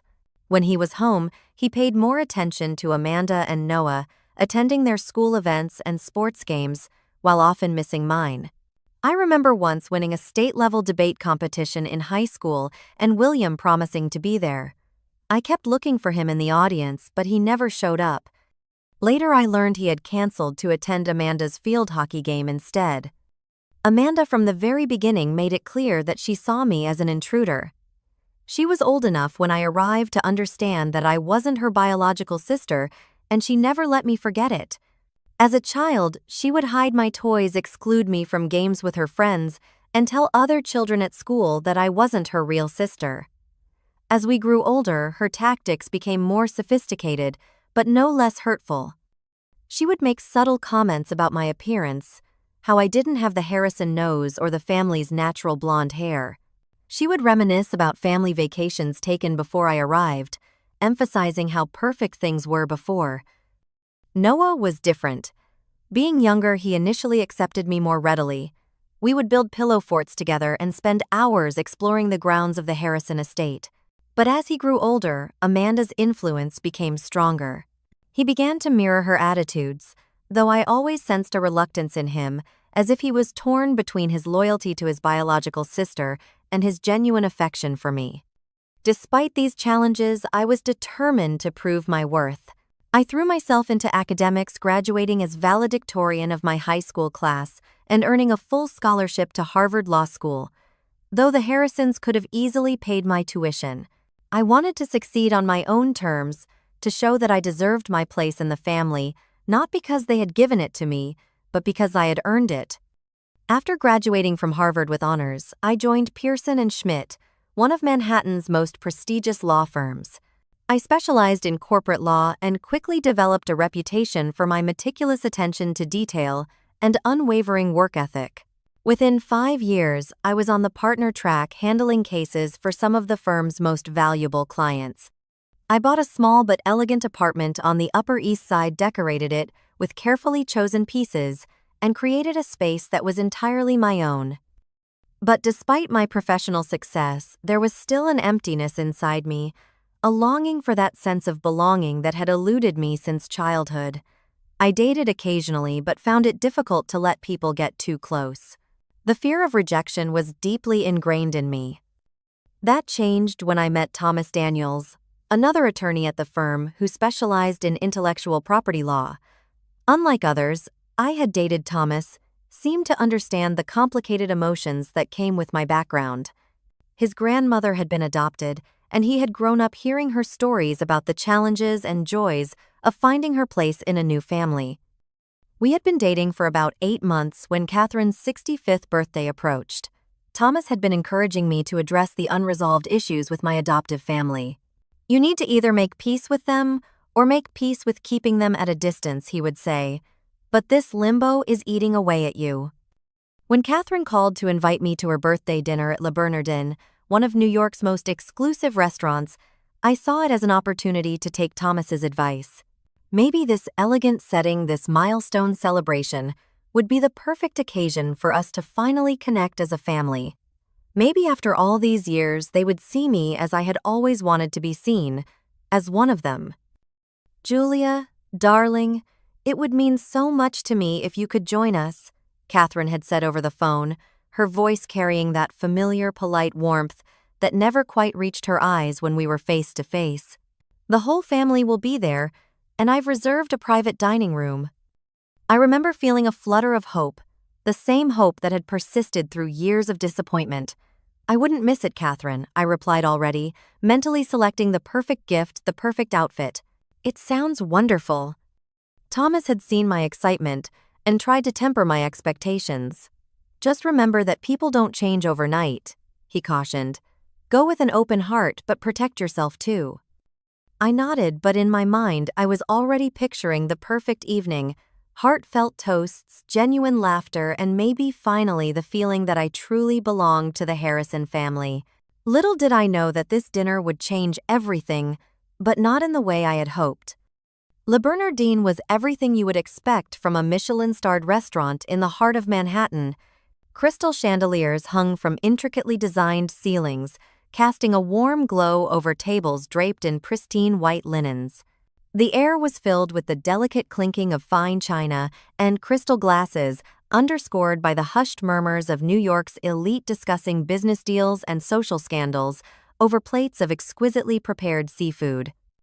I arrived 20 minutes early, wanting to compose myself before facing the entire Harrison clan. The maitre d' led me to our reserved private dining area, a secluded space toward the back of the restaurant, with a large oval table that could seat 12 comfortably. I was the first to arrive, so I took a seat with a view of the entrance, my stomach nodding with both anticipation and dread. I smoothed my navy blue Valentino dress, a splurge I had justified as an investment piece, and checked my appearance one last time in my compact mirror. My dark brown hair was swept into an elegant updo, and I had chosen understated jewelry that I hoped conveyed sophistication without trying too hard. I wanted to look successful, put together someone the Harrisons would be proud to claim as family. William and Catherine arrived next. William, in his customary tailored suit, and Catherine resplendent in a silver gown that complemented her ash blonde hair. Catherine air-kissed my cheeks, leaving behind the faint scent of Chanel No. 5. "Julia, you look lovely," she said, her eyes quickly scanning my outfit before moving on to inspect the table arrangements. "Thank you for coming early. Always so responsible." William merely nodded in my direction before pulling out his phone to check emails. This was not unusual. William had always treated me with a polite indifference that was perhaps more hurtful than outright rejection. At least, rejection would have been an acknowledgement of my presence. Noah and his fiancée Sophia arrived next. Noah had inherited William's tall athletic build and Catherine's fair coloring. At 28, he was already a vice president at Harrison Properties, being groomed to eventually take over the company alongside Amanda.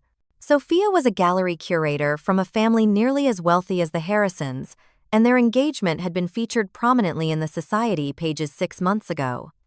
"Hey, Julia," Noah said, giving me a quick, somewhat awkward hug. "You remember Sophia?" Sophia smiled politely. "Of course. Nice to see you again, Julia. I loved that article about you in the Bar Association Journal last month." "Thank you," I replied, genuinely touched that she had noticed. "How are the wedding plans coming along?" Before they could answer, the temperature in the room seemed to drop several degrees as Amanda and her husband James entered. Amanda, 36, and impeccably maintained through a combination of rigorous exercise, careful diet, and what I suspected was some discreet cosmetic work, assessed the room with the sharp gaze of someone looking for flaws. Her eyes landed on me, and her smile tightened almost imperceptibly. "Julia," she said, her voice carrying that familiar note of condescension, "I didn't think you'd make it. Aren't you in the middle of that big merger case?" It was a typical Amanda greeting, seemingly innocent but designed to remind everyone that I was not really part of the family unit, that I had my separate life and concerns. Before I could respond, she had turned her attention to Catherine, exclaiming over her mother's appearance and presenting her with a small, elegantly wrapped package. James, Amanda's husband of 7 years and a senior executive at Harrison Properties, gave me a curt nod before engaging William in a conversation about a new development project in Boston. I had always felt that James viewed me as Amanda did, an outsider to be tolerated but not embraced. Over the next half hour, the private dining room filled with Catherine's closest friends and a few distant relatives. I found myself increasingly pushed to the periphery, both physically and conversationally. Catherine introduced her biological children to arrivals with proud specifications of their accomplishments and roles in the family business. When it came to me, the introductions were briefer. "And this is Julia, our adopted daughter. She's a lawyer." I tried to join various conversations, asking about Noah and Sophia's wedding venue, commenting on Amanda's recent charity gala that had been mentioned in Town and Country, inquiring about William's new development in Boston. Each time my attempts were met with brief, polite responses before the conversation shifted to exclude me once again. The catering at the gala was divine, Amanda told her mother, deliberately turning her back slightly toward me. James and I were thinking of using the same company for the company's 30th anniversary celebration next month. "Oh, that sounds wonderful," Catherine replied. "Will it be at the plaza again?" "No, we've secured the Rainbow Room this time," Amanda said. "More exclusive. We're keeping the guest list very tight. Family only." The emphasis on family was subtle but unmistakable. I took a sip of water and checked my phone, finding a text from Thomas. "How's it going? Remember, you're amazing no matter what happens tonight." His support warmed me, but as I looked up from my phone, I caught Amanda and James exchanging knowing glances and suppressed laughter while looking in my direction. The knife of exclusion twisted a little deeper. When we were all seated for dinner, I found myself at the far end of the table, wedged between one of Catherine's college friends and a distant cousin whose name I could never remember. Amanda, Noah, and their partners were clustered around William and Catherine at the other end, creating a visible division between the real family and the others. As the appetizers were served, delicate portions of tuna tartare and caviar, Catherine stood to make a toast. She looked radiant, holding her champagne flute aloft as she thanked everyone for coming to celebrate her birthday. "I feel so blessed to have reached 65 surrounded by such love," she said, her gaze sweeping across the table but lingering on Amanda and Noah. "To see my children thriving, carrying on the Harrison legacy, making their father and me so proud every day." She went on to specifically mention Amanda's work, expanding the company's international portfolio, and Noah's innovative approach to sustainable development. There was no mention of my recent legal victory that had saved a major client millions of dollars, or the pro bono work I did for foster children aging out of the system, something I had specifically shared with Catherine during our last phone conversation. As Catherine concluded her toast with, "Here's to family, the greatest blessing of all," I felt a familiar hollowness spreading through my chest. I raised my glass, along with everyone else, but the champagne tasted bitter on my tongue. During the main course, perfectly prepared sea bass for most guests, though Amanda had specially requested beef Wellington, the conversation turned to family vacations. Amanda was regaling the table with stories of the Harrisons' annual trips to their chalet in Aspen. "Remember that time when Noah broke his arm trying to ski that Black Diamond Run?" She laughed. "Dad carried him all the way down the mountain." "I was 7, Noah protested good-naturedly. "And it was your idea." "The Harrison children have always been adventurous," Catherine said fondly. "Even as toddlers, these two were fearless." I sat silently, pushing my food around my plate. I had never been invited to the Aspen chalet. By the time I was adopted, the tradition had somehow become something the original family did together while I stayed with my maternal grandmother, or as I got older at friends' houses. As dessert was served, an elaborate chocolate creation for Catherine and assorted petite fours for the rest of us, I could feel the evening slipping away, another opportunity for connection lost. The subtle signs of exclusion had accumulated throughout the night, each one small enough to dismiss individually but collectively, forming an unmistakable message I was not, and perhaps never would be, truly part of this family. As the dessert plates were being cleared, William tapped his spoon against his water glass, drawing everyone's attention. His face, usually stoic and businesslike, bore a rare expression of pride and excitement. "Since we have the family together," he began, "I wanted to share some news.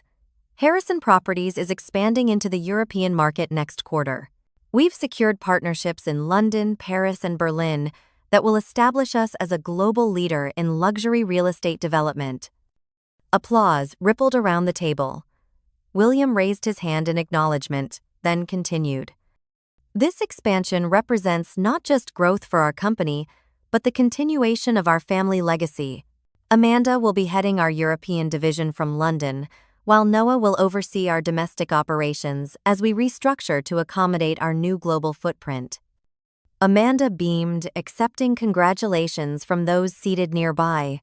"We've been working on this for months," she said.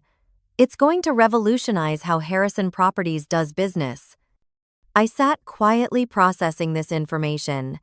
Despite my corporate law expertise, which would have been invaluable for international business expansion, I hadn't heard a word about these plans. No one had asked for my professional input or even given me a courtesy heads-up about such a significant family business development. Before I could dwell on this further, Amanda stood up, her champagne flute in hand. "Before we move on, I think we should get a family photo to commemorate Mom's birthday and this exciting announcement." She gestured to the waiter who had been hovering nearby. "Would you mind taking a picture of the Harrison family?" The waiter nodded, accepting Amanda's phone. Amanda then proceeded to orchestrate the photo, positioning William and Catherine in the center, with herself and James on one side, Noah and Sophia on the other. I remained seated, understanding that I wasn't included in this family photo. A notification chimed on my phone, another text from Thomas. "Everything okay?"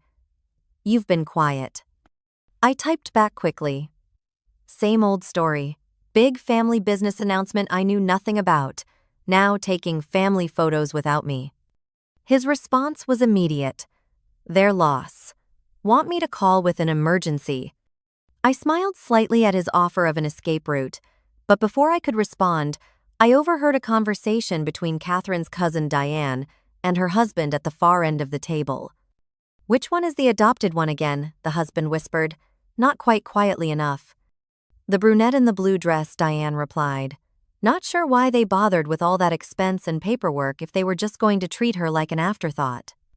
I felt my cheeks flush with embarrassment and anger. Was my outsider status so obvious that even distant relatives could see it? As the family finished their photo session, James launched into a boisterous account of his recent investment success. The portfolio is up 37% this quarter, he announced proudly.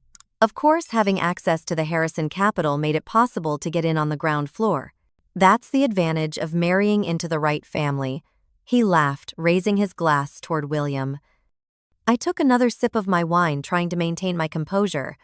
My own investment portfolio was performing exceptionally well, but I had built it carefully over years without access to the Harrison capital that had been made available to both Noah and Amanda upon their college graduations. Amanda returned to her seat, scrolling through the photos on her phone. These look perfect, she declared. Mom, I'll have the best one framed for your office. Then she looked up, addressing the table at large. Oh, and I wanted to let everyone know that we're hosting a celebration for the company's 30th anniversary next month at the Rainbow Room. It's going to be quite exclusive. Board members, key investors, and family only. Noah cleared his throat. Is Julia invited? She might have some valuable insights to share with our legal team about the international expansion. Amanda's smile tightened. I said family only, Noah. Besides, the guest list is already finalized. I could feel all eyes at the table shifting between Amanda and me, the tension suddenly palpable. I'm sorry, I said, keeping my voice level despite the hurt and anger bubbling beneath the surface. I thought I was family. Amanda let out a short, dismissive laugh. Julia, you know what I mean. This is a Harrison Properties event. You work for Pearson and Schmidt. It would be a conflict of interest. That's ridiculous, I countered. I've never worked on anything that conflicts with Harrison Properties. In fact, my experience with international corporate law could be beneficial to your expansion plans. Catherine intervened, her tone placating. Girls, this isn't the time or place. We're celebrating my birthday. William, who had been largely silent, finally spoke. Speaking of Harrison Properties, I've been reviewing our long-term succession plans. As I approach retirement age, it's important to ensure that the company remains in capable hands, family hands. Amanda nodded eagerly. Dad and I have been discussing this. The company has always been passed down through the Harrison bloodline, and that tradition should continue. I felt a chill run through me at the deliberate emphasis on bloodline. This was no longer about a party invitation. This was about my permanent exclusion from what the Harrisons considered their most important legacy. Noah shifted uncomfortably in his seat, looking torn between family loyalty and basic fairness. Julia is a Harrison too, he said quietly. Legally, at least. Legally, Amanda scoffed. But we're talking about more than legal documents here, Noah. We're talking about carrying forward Mom and Dad's vision, their values, their DNA. You and I understand the company because it's in our blood. My hands tightened around the stem of my wine glass. 28 years of subtle exclusion, of being treated as less than, suddenly crystallized into a moment of perfect clarity. I would never be enough for them, no matter how hard I worked, no matter what I achieved. I've been a Harrison for 28 years, I said, my voice steady, despite the emotion threatening to overwhelm me.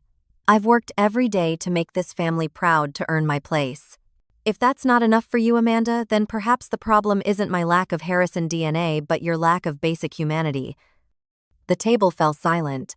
Catherine looked shocked, William uncomfortable. Noah stared down at his plate. Amanda's face flushed red with anger. How dare you, she hissed. After everything we've done for you, You'd be nothing without the Harrison name. I'd be Julia, I replied. A successful attorney who earned her achievements through hard work, not inheritance. Can you say the same? I could see the fury building in Amanda's eyes, a storm gathering that had been brewing for decades. What happened next would change everything. Amanda stood up abruptly, her chair scraping against the polished floor.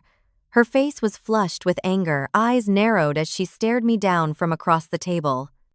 You think you've earned anything, she said, her voice dripping with contempt. Your Harvard education was paid for with Harrison money, your fancy apartment in a building our company owns. Even your precious job came from connections Dad made for you. I started to protest, but Amanda wasn't finished. You've spent your entire life trying to be a Harrison, and it's pathetic. You don't have our drive, our business instincts, our legacy. You're just a charity project that's gone on far too long. The dining room fell silent. Even the waitstaff had frozen in place, unsure whether to continue their service or retreat. Catherine made a weak attempt to intervene. Amanda, please not here, she murmured, but her tone lacked conviction. Amanda ignored her, her attention fixed solely on me. Her next words came out clear and deliberate, designed for maximum impact. Julia, go find another table. This one's for family, not adopted girls. The words hung in the air like a physical blow. I felt as if all the oxygen had been sucked from the room. In my 32 years as a Harrison, no one had ever so explicitly rejected me, so cruelly defined the boundaries I had spent my life trying to cross. I looked around the table, desperately seeking an ally. James was smirking, clearly enjoying his wife's performance. Noah had his head bowed, studying the tablecloth with sudden fascination. Sophia looked uncomfortable but remained silent. The extended family members and friends displayed a range of emotions from embarrassed discomfort to poorly concealed curiosity, like spectators at an accident scene. But it was the reactions of William and Catherine that cut deepest. My adoptive parents, the people who had legally promised to make me their child, sat in silence. William cleared his throat, adjusted his tie, and reached for his water glass.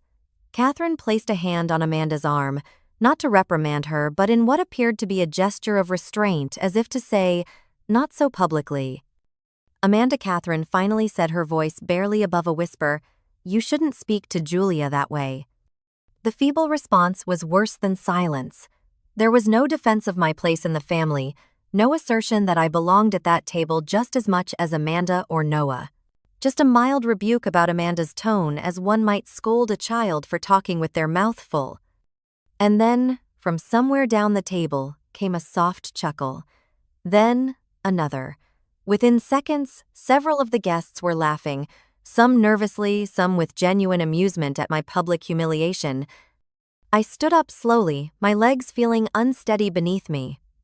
My eyes burned with unshed tears, but I refused to give Amanda the satisfaction of seeing me cry. 28 years of trying to belong, of making myself smaller, to fit into spaces that were never meant for me, crystallized in that moment into a single painful truth: I had never been, and would never be, a true Harrison in their eyes. Julian Noah began finally finding his voice, but I raised my hand to stop him. "Don't," I said quietly. "Just don't." As I gathered my purse and prepared to leave, the waiter approached the table carrying a leather folder. The check for the evening's extravagant dinner. He hesitated, looking between William and Catherine, uncertain who should receive it. Before either could react, Amanda pointed directly at me. "Give it to her," she said loudly. "She should pay for this. Consider it a small token of gratitude for all we've done for her over the years." The waiter, clearly uncomfortable but unwilling to get involved in family drama, reluctantly placed the folder in front of me. I opened it and stared at the amount, $2.160. The cost of appetizers, entrees, desserts, and several bottles of vintage champagne for 12 people at one of New York's most expensive restaurants. "You can't be serious," I said, looking from the check to Amanda's smug face. "Perfectly serious," she replied. "Unless you can't afford it, I know how expensive those designer dresses can be. Perhaps you've overextended yourself trying to keep up appearances." I glanced at Catherine and William, waiting for one of them to intervene, to tell Amanda that this was inappropriate, cruel, beyond the bounds of acceptable behavior, even for her. But William was suddenly engrossed in something on his phone, and Catherine was adjusting her bracelet, steadfastly avoiding my gaze. Noah shifted in his seat. "Amanda, come on, that's enough," he said, but his protest was half-hearted, a token gesture without conviction. I looked down at the check again, then around at the faces of the people I had spent nearly 3 decades trying to call family. In their expressions, the mixture of embarrassment, amusement, discomfort, and, in Amanda's case, triumph, I saw the truth I had been avoiding my entire life. I would never be enough. I would never belong. Not because of any failing on my part, but because they had decided long ago that I was not truly one of them. In that moment, something broke inside me. Not my spirit, but the chains of desperate hope that had kept me tethered to the Harrison family for so long. I felt a strange sense of calm wash over me, a clarity I had never experienced before. I reached into my purse and removed my credit card, placing it in the leather folder without a word. The waiter quickly took it away, eager to escape the tension. "You're actually paying?" Amanda asked, her voice tinged with surprise. She had expected me to protest, to create a scene, to give her more ammunition to use against me. I met her chaza steadily. "Yes, Amanda, I am." A flash of disappointment crossed her face, quickly replaced by smug satisfaction. "Well, I suppose it's the least you can do considering everything." The waiter returned with my card and the receipt. I signed it, adding a generous tip for the staff who had been forced to witness this unpleasant spectacle. I stood up straight, dignity intact, despite the public humiliation I had just endured. I had paid $2.160 for the privilege of finally seeing the truth, and in a strange way, it felt worth every penny. I took a deliberate sip from my water glass, letting the cool liquid soothe my throat that had grown tight with emotion. Then, with steady hands, I picked up my purse and prepared to walk away from the table, and symbolically from the family that had never truly accepted me. As I did, I made eye contact with each person seated around the table. Noah, who looked torn between shame and relief. Sophia, who seemed genuinely uncomfortable with what had transpired. James, whose smirk had faded into something like grudging respect. Catherine and William, both suddenly fascinated by the centerpiece arrangement rather than meeting my gaze. And finally, Amanda, whose triumphant expression faltered slightly when I did not break down or lash out as she had clearly anticipated. "Thank you for the evening," I said, my voice calm and measured. "It's been illuminating." I turned to leave, head held high despite the weight of humiliation pressing down on my shoulders. I had made it halfway to the exit when a deep, authoritative voice called out, "Just a moment, please." I turned to see a distinguished-looking man in his early 50s rising from a nearby table. Maxwell Reynolds, CEO of Catalyst Technologies, and one of the most influential figures in the New York business world. I recognized him immediately, not just because his face regularly appeared in business publications, but because 6 months ago, I had represented his company in a complex intellectual property dispute that had saved them millions and preserved their market position. "Miss Harrison," he said, approaching me with hand extended. "I thought it was you. I apologize for interrupting your departure, but I couldn't let you leave without expressing my gratitude in person for your exceptional work on our Meridian Systems case." I shook his hand, acutely aware that every eye in the restaurant, including those of the Harrison family, was now focused on us. "Thank you, Mr. Reynolds," I replied. "It was a challenging case, but I'm glad we achieved such a favorable outcome for Catalyst." Maxwell nodded, then glanced toward the table I had just left. His expression hardened almost imperceptibly. "I couldn't help overhearing some of what transpired at your table," he said, lowering his voice slightly, though still audible to those nearby. "And I must say, I'm appalled. Not just by the treatment you received, but by the profound lack of judgment displayed by certain individuals." I felt a flush of embarrassment, realizing that our family drama had not been as private as I had hoped. "It's a personal matter," I began. But Maxwell raised his hand slightly. Normally, I would agree completely.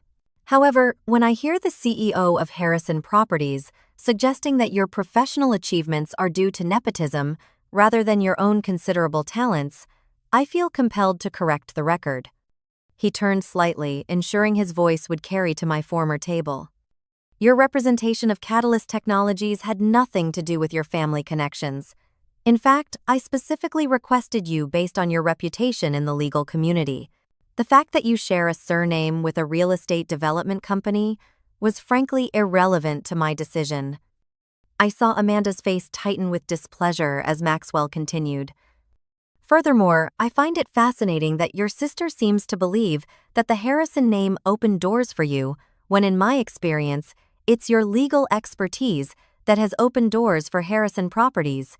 Did you know, Miss Harrison, that your work on the Meridian case has become something of a case study at Columbia Law, or that 3 of my colleagues have specifically asked for your contact information after seeing how you handled our negotiation? I hadn't known this, and the information sent a small surge of pride through me. My work mattered. My abilities were recognized not because of my last name but despite it. Maxwell glanced at his watch. I'm having dinner with several members of Catalyst's board and our legal team. We're actually discussing our legal representation going forward. Our company has grown significantly, and we're considering consolidating our legal affairs under one primary counsel rather than working with multiple firms. He paused, then continued with deliberate casualness. Would you care to join us? I think my colleagues would be very interested in hearing your perspective on international intellectual property law, especially as it pertains to the European markets. The invitation was clearly more than a professional courtesy. It was a public declaration of my value as an attorney, a direct contradiction to Amanda's cruel dismissal. It was also, I realized, a choice, a fork in the road of my life. I could return to the Harrison table, attempt to smooth things over, continue the painful dance of seeking approval that would never fully come, or I could walk away not just from this dinner but from the pattern of my life thus far. I glanced back at the Harrison table. Catherine looked concerned, perhaps finally realizing how badly things had deteriorated. William was watching with newfound interest, likely calculating the business implications of my interaction with Maxwell Reynolds. Noah seemed conflicted, while Amanda's face had turned an angry shade of red. In that moment, I made my decision. I would be delighted to join you, Mr. Reynolds, I said, surprising myself with how easy the words came. I've been following Catalyst's expansion plans with great interest. Maxwell smiled and gestured toward his table, where several well-dressed executives were watching our interaction with curious expressions.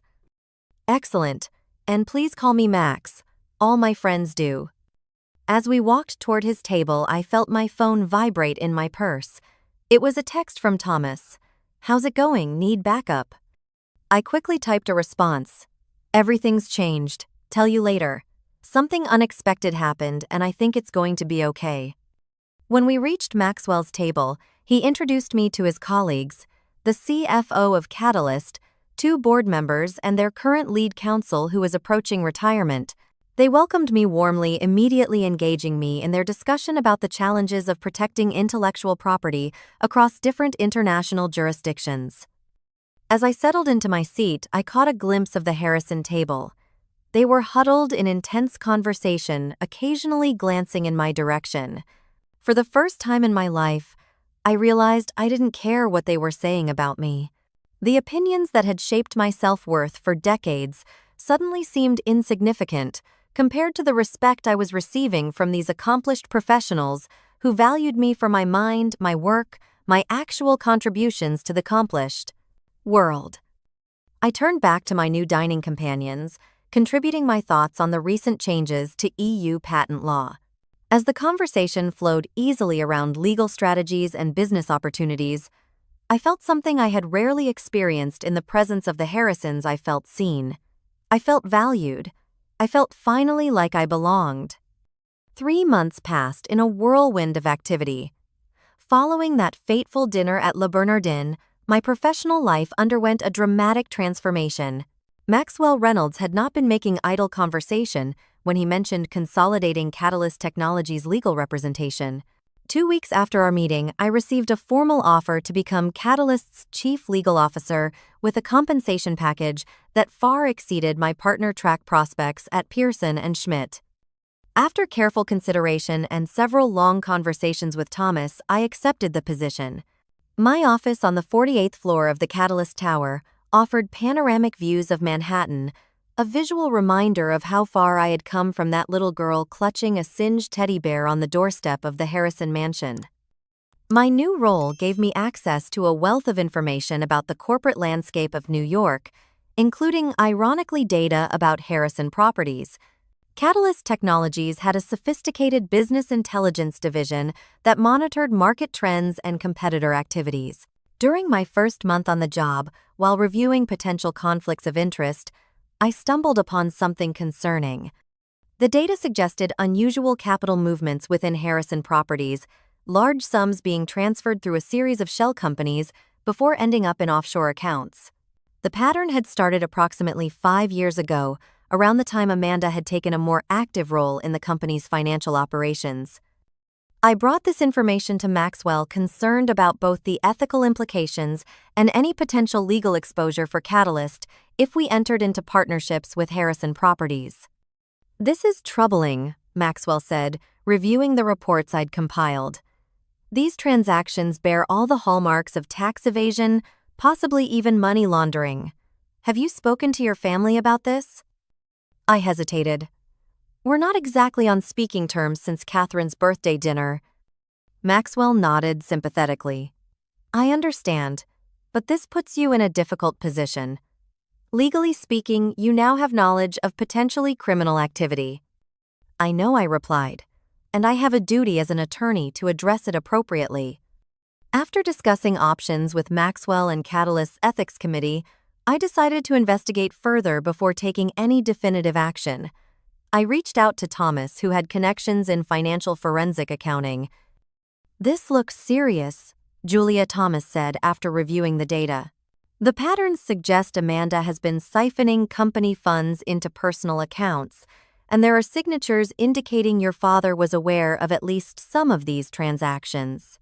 Your mother's name doesn't appear anywhere, which suggests she might be in the dark about this."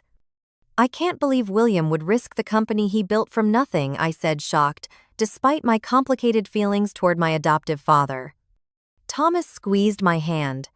"People make poor decisions for all sorts of reasons: greed, fear, pressure. The question is, what are you going to do with this information?" It was a question that kept me awake for several nights. I had the power to potentially destroy Harrison Properties and see Amanda and William face criminal charges. Part of me, the wounded child who had been rejected at that birthday dinner, wanted to use that power. But another part, the professional who had built her career on integrity, knew that vengeance wasn't the answer. After careful consideration, I decided to confront the situation directly. I arranged a meeting at my office, inviting William, Catherine, Amanda, and Noah. I didn't specify the purpose, simply stating that it concerned urgent matters related to Harrison Properties. To my surprise, they all appeared at the appointed time. Amanda strode in with her usual confidence, though it faltered slightly when she saw the Catalyst Technologies logo on the wall behind my desk. Noah looked genuinely pleased to see me, while William maintained his usual stoic expression. Catherine seemed the most affected by our surroundings, her eyes taking in my impressive office with a mix of surprise and what appeared to be pride. "Thank you for coming," I began once they were seated in my conference area. "I've asked you here because information has come to my attention that concerns Harrison Properties, and by extension all of you." Amanda immediately went on the offensive. "If this is some kind of revenge for what happened at Mom's birthday dinner, it's extremely unprofessional. And I'm surprised Catalyst would support such a transparent abuse of your position." I remained calm, opening a folder on the table. "This isn't about revenge, Amanda. It's about these financial transactions." I laid out printed records of the suspicious activities, watching their reactions carefully. William's face paled slightly. Noah looked genuinely shocked. Catherine's expression transformed from confusion to horror as she began to understand the implications. Amanda's reaction was the most telling. Her initial dismissiveness gave way to barely concealed panic as she realized the extent of the documentation I had compiled. "Where did you get these?" she demanded. "This is corporate espionage." "This is publicly available data that Catalyst routinely collects on all major players in the New York business ecosystem," I replied evenly. "The concerning part isn't that we have this information, it's what the information reveals." I turned to Catherine. "Did you know about these offshore accounts, Catherine? Or the shell companies registered in the Cayman Islands?" Catherine's hand trembled as she reached for the documents. "No," she whispered, turning to William. "Did you?" William adjusted his tie uncomfortably. "It's complicated, Catherine. The tax situation for companies of our size." "Don't," Catherine interrupted, her voice uncharacteristically sharp. "Don't insult my intelligence by pretending this is standard tax planning." Noah leaned forward, examining the documents with growing concern. "Amanda, is this true? Have you been moving company funds into personal accounts?" Amanda's face flushed with anger. "You have no idea the pressure I've been under to maintain the company's growth. Dad expected miracles after the downturn, and I delivered. So what if I took some creative approaches to capital management?" "Creative approaches," I echoed. "Amanda, some of these transactions could constitute federal crimes. The penalties include substantial fines and imprisonment." The color drained from Amanda's face. "You wouldn't," she whispered. "We're family." The irony of her statement wasn't lost on anyone in the room. Catherine let out a short, bitter laugh. "Now we're family. After what you said to Julia at my birthday dinner," I raised a hand, redirecting the conversation. "What happens next is up to all of you. I have a professional and ethical obligation to report certain types of financial crimes. However, there are legal ways to address these issues before they escalate to criminal proceedings." "What are you suggesting?" William asked, his voice lacking its usual authority. "A complete restructuring of Harrison Properties' financial operations," I replied. "Full disclosure, to appropriate regulatory bodies, payment of all back taxes with penalties, and the immediate resignation of anyone directly involved in these illegal activities from positions of financial authority within the company." "That would be corporate suicide," Amanda protested. 28 years ago, a devastating house fire took the lives of my biological parents. I was only 4 years old, too young to fully comprehend the tragedy that had just rewritten my entire future. I remember fragments of that time, the smell of smoke that lingered in my clothes for weeks, the kind social worker who held my hand through endless meetings, and the parade of sympathetic faces that came and went. Catherine had been quietly examining the documents. Now she looked up, her eyes filled with tears but her voice steady. "I want to know everything. The full extent of what's been happening in my husband's company." I spent the next hour walking them through my findings, answering questions and outlining potential remediation strategies. Throughout the discussion, I maintained a professional demeanor, treating them as I would any clients facing a serious legal crisis. As the meeting concluded, Catherine approached me while William and Amanda were engaged in a heated, whispered argument by the door. "Julia," she said softly, "I owe you an apology, not just for the birthday dinner, but for everything. For never standing up for you the way a mother should." I felt a complex mix of emotions, the old yearning for maternal approval warring with my newly discovered self-sufficiency. "Thank you, Catherine. That means something to me." Noah joined us, his expression earnest. "I'm sorry too, Jules. I've been a coward. Standing by while Amanda treated you badly all these years, never having the guts to speak up." "It's not too late to do the right thing now," I replied, both with the company and with each other. As they prepared to leave, Amanda approached me last. Gone was the confident, cutting society woman who had humiliated me at Le Bernardin. In her place stood someone who looked smaller, somehow diminished by the exposure of her actions. "You could destroy us all with this information," she said quietly. "Why aren't you?" I considered her question carefully. "Because revenge wouldn't heal anything, Amanda. And because despite everything, I still believe people can change, can make better choices going forward." She nodded slowly, unable to meet my eyes. I don't know if I could be so merciful in your position. I know, I replied simply. That's the difference between us. It always has been. After they left, I sat at my desk for a long time, watching the sun set over the Manhattan skyline. My phone buzzed with a text from Thomas. Dinner tonight. I want to hear all about the big meeting. I smiled, feeling lighter than I had in years. Yes, I replied. I have quite a story to tell you. 1 year later, I stood in the private dining room of Le Bernardin, watching the sunset paint the Manhattan skyline in hues of gold and pink. So much had changed in the 12 months since Catherine's fateful birthday dinner, both professionally and personally. After exposing the financial irregularities at Harrison Properties, I had worked closely with Noah and Catherine to restructure the company.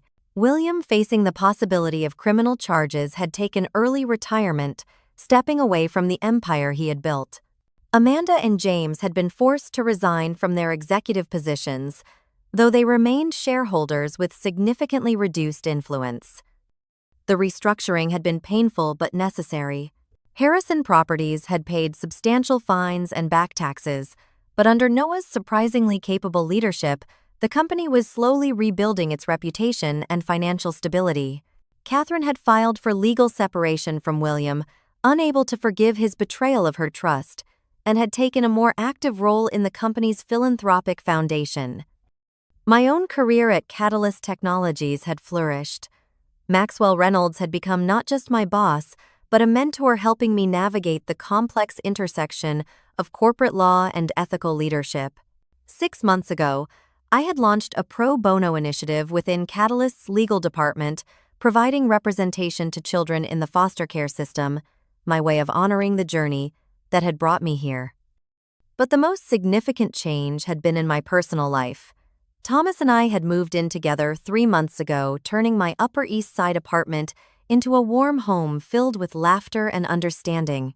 His steady presence had helped me work through the complex emotions surrounding my relationship with the Harrisons, teaching me that family could be chosen built through love and respect rather than obligation or blood. "Penny, for your thoughts," Thomas asked, coming to stand beside me at the window. He looked handsome in his charcoal suit, his kind eyes focused entirely on me. "Just reflecting on everything that's happened since the last time I was in this restaurant," I replied, smoothing the fabric of my burgundy dress. "It feels like a lifetime ago." "You've come so far," he said, squeezing my hand. "I'm so proud of you." The doors opened and Noah entered with Sophia. Their wedding had taken place 2 months ago, a smaller, more intimate affair than originally planned due to the family circumstances. I had been surprised and touched when Noah asked me to be part of the wedding party, a public acknowledgement of our rebuilt relationship. "Julia," Sophia exclaimed, embracing me warmly. "The room looks beautiful. Thank you for arranging everything." I had chosen Le Bernardin deliberately for this gathering, a reclaiming of space, a transformation of painful memories into something new and hopeful. Catherine arrived next, looking elegant, but softer somehow, the rigid society matron persona partially shed during the tumultuous year. She hugged me tightly, whispering, "Happy birthday, my dear," in my ear. Yes, today was my birthday, my 33rd. For the first time in my adult life, I had chosen to celebrate it publicly, surrounded by people who truly saw and valued me. Maxwell Reynolds arrived with his wife, followed by several of my closest colleagues from Catalyst and friends I had made over the years. Conspicuously absent were William and Amanda. I had sent them invitations, an olive branch of sorts, but had received polite declinations from both. Some wounds would take longer than a year to heal if they ever did. As we settled around the table, the same table where Amanda had told me I didn't belong, I felt no bitterness, only a sense of peaceful closure. The universe had a certain poetry to it sometimes. During dinner, Noah clinked his glass to make a toast. To Julia, he said, his voice sincere, who taught our family the true meaning of strength, integrity, and forgiveness. "I'm sorry it took us so long to appreciate the remarkable person you are, but I'm grateful every day that you've given some of us a second chance at being family." Catherine wiped a tear from her eye. "I should have been a better mother to you, Julia. I let fear and convention dictate my actions instead of love. But I'm learning, and I hope you'll continue to be patient with me." Thomas squeezed my hand under the table as Maxwell added his own tribute. "In the business world, we talk a lot about resilience and integrity, but Julia embodies these qualities in everything she does. Catalyst is better for having her leadership, and I'm better for having her friendship." As the evening progressed, I found a moment to step away and collect my thoughts. The manager who approached me was the same one who had been working the night of Catherine's birthday dinner. "Miss Harrison," he said with a warm smile, "it's wonderful to see you back here under happier circumstances. I hope everything is to your satisfaction tonight." "It's perfect," I assured him. "Thank you for accommodating us on short notice." He hesitated, then added, "I've always wanted to tell you, that night last year, many of us on staff were deeply moved by your dignity. It left an impression." I thanked him, touched by the unexpected acknowledgement. As he left, Thomas approached, wrapping his arm around my waist. "Everything okay?" he asked. I nodded, leaning against him. "Better than okay. I was just thinking about the journey that brought me here. For so long, I defined myself by whether the Harrisons accepted me, whether I was Harrison enough. I spent decades trying to earn my place in a family that had already decided I didn't belong." "And now," Thomas prompted gently. "Now, I understand that belonging isn't something you earn through achievement or persistence. It's something freely given through love and acceptance. And if it's not freely given, no amount of trying will create it." I looked around at the dining room, filled with people who had chosen to be in my life, who valued me for exactly who I was. The greatest gift of that horrible night was freedom. Freedom from seeking approval. I was never going to get freedom to build my own definition of family. Thomas kissed my forehead. "I love your definition of family, especially since I'm hoping to make it official soon." He patted his jacket pocket meaningfully, and my heart skipped a beat. Back at the table, Catherine raised her glass for one final toast.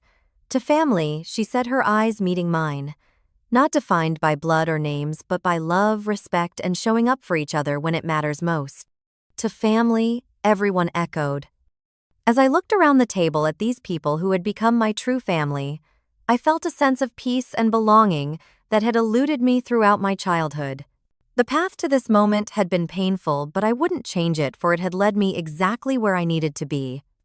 Life rarely gives us the family we expect, but sometimes if we're brave enough to walk away from what hurts us, it gives us the family we deserve. The journey from rejection to self-acceptance had been long, but standing on the other side, I could finally see that the little girl with the singed teddy bear had grown into a woman of strength, compassion, and worth, not because of the Harrison name, but because of who she had chosen to become despite it. What unexpected events in your life have helped you redefine what family means to you? Have you ever had to walk away from toxic relationships to find your true worth? Please share your stories in the comments below, and if this resonated with you, give this video a like and subscribe for more stories about finding strength in difficult situations. Thank you for being part of my journey today, and remember that sometimes the family we create is more powerful than the family we're born or adopted into.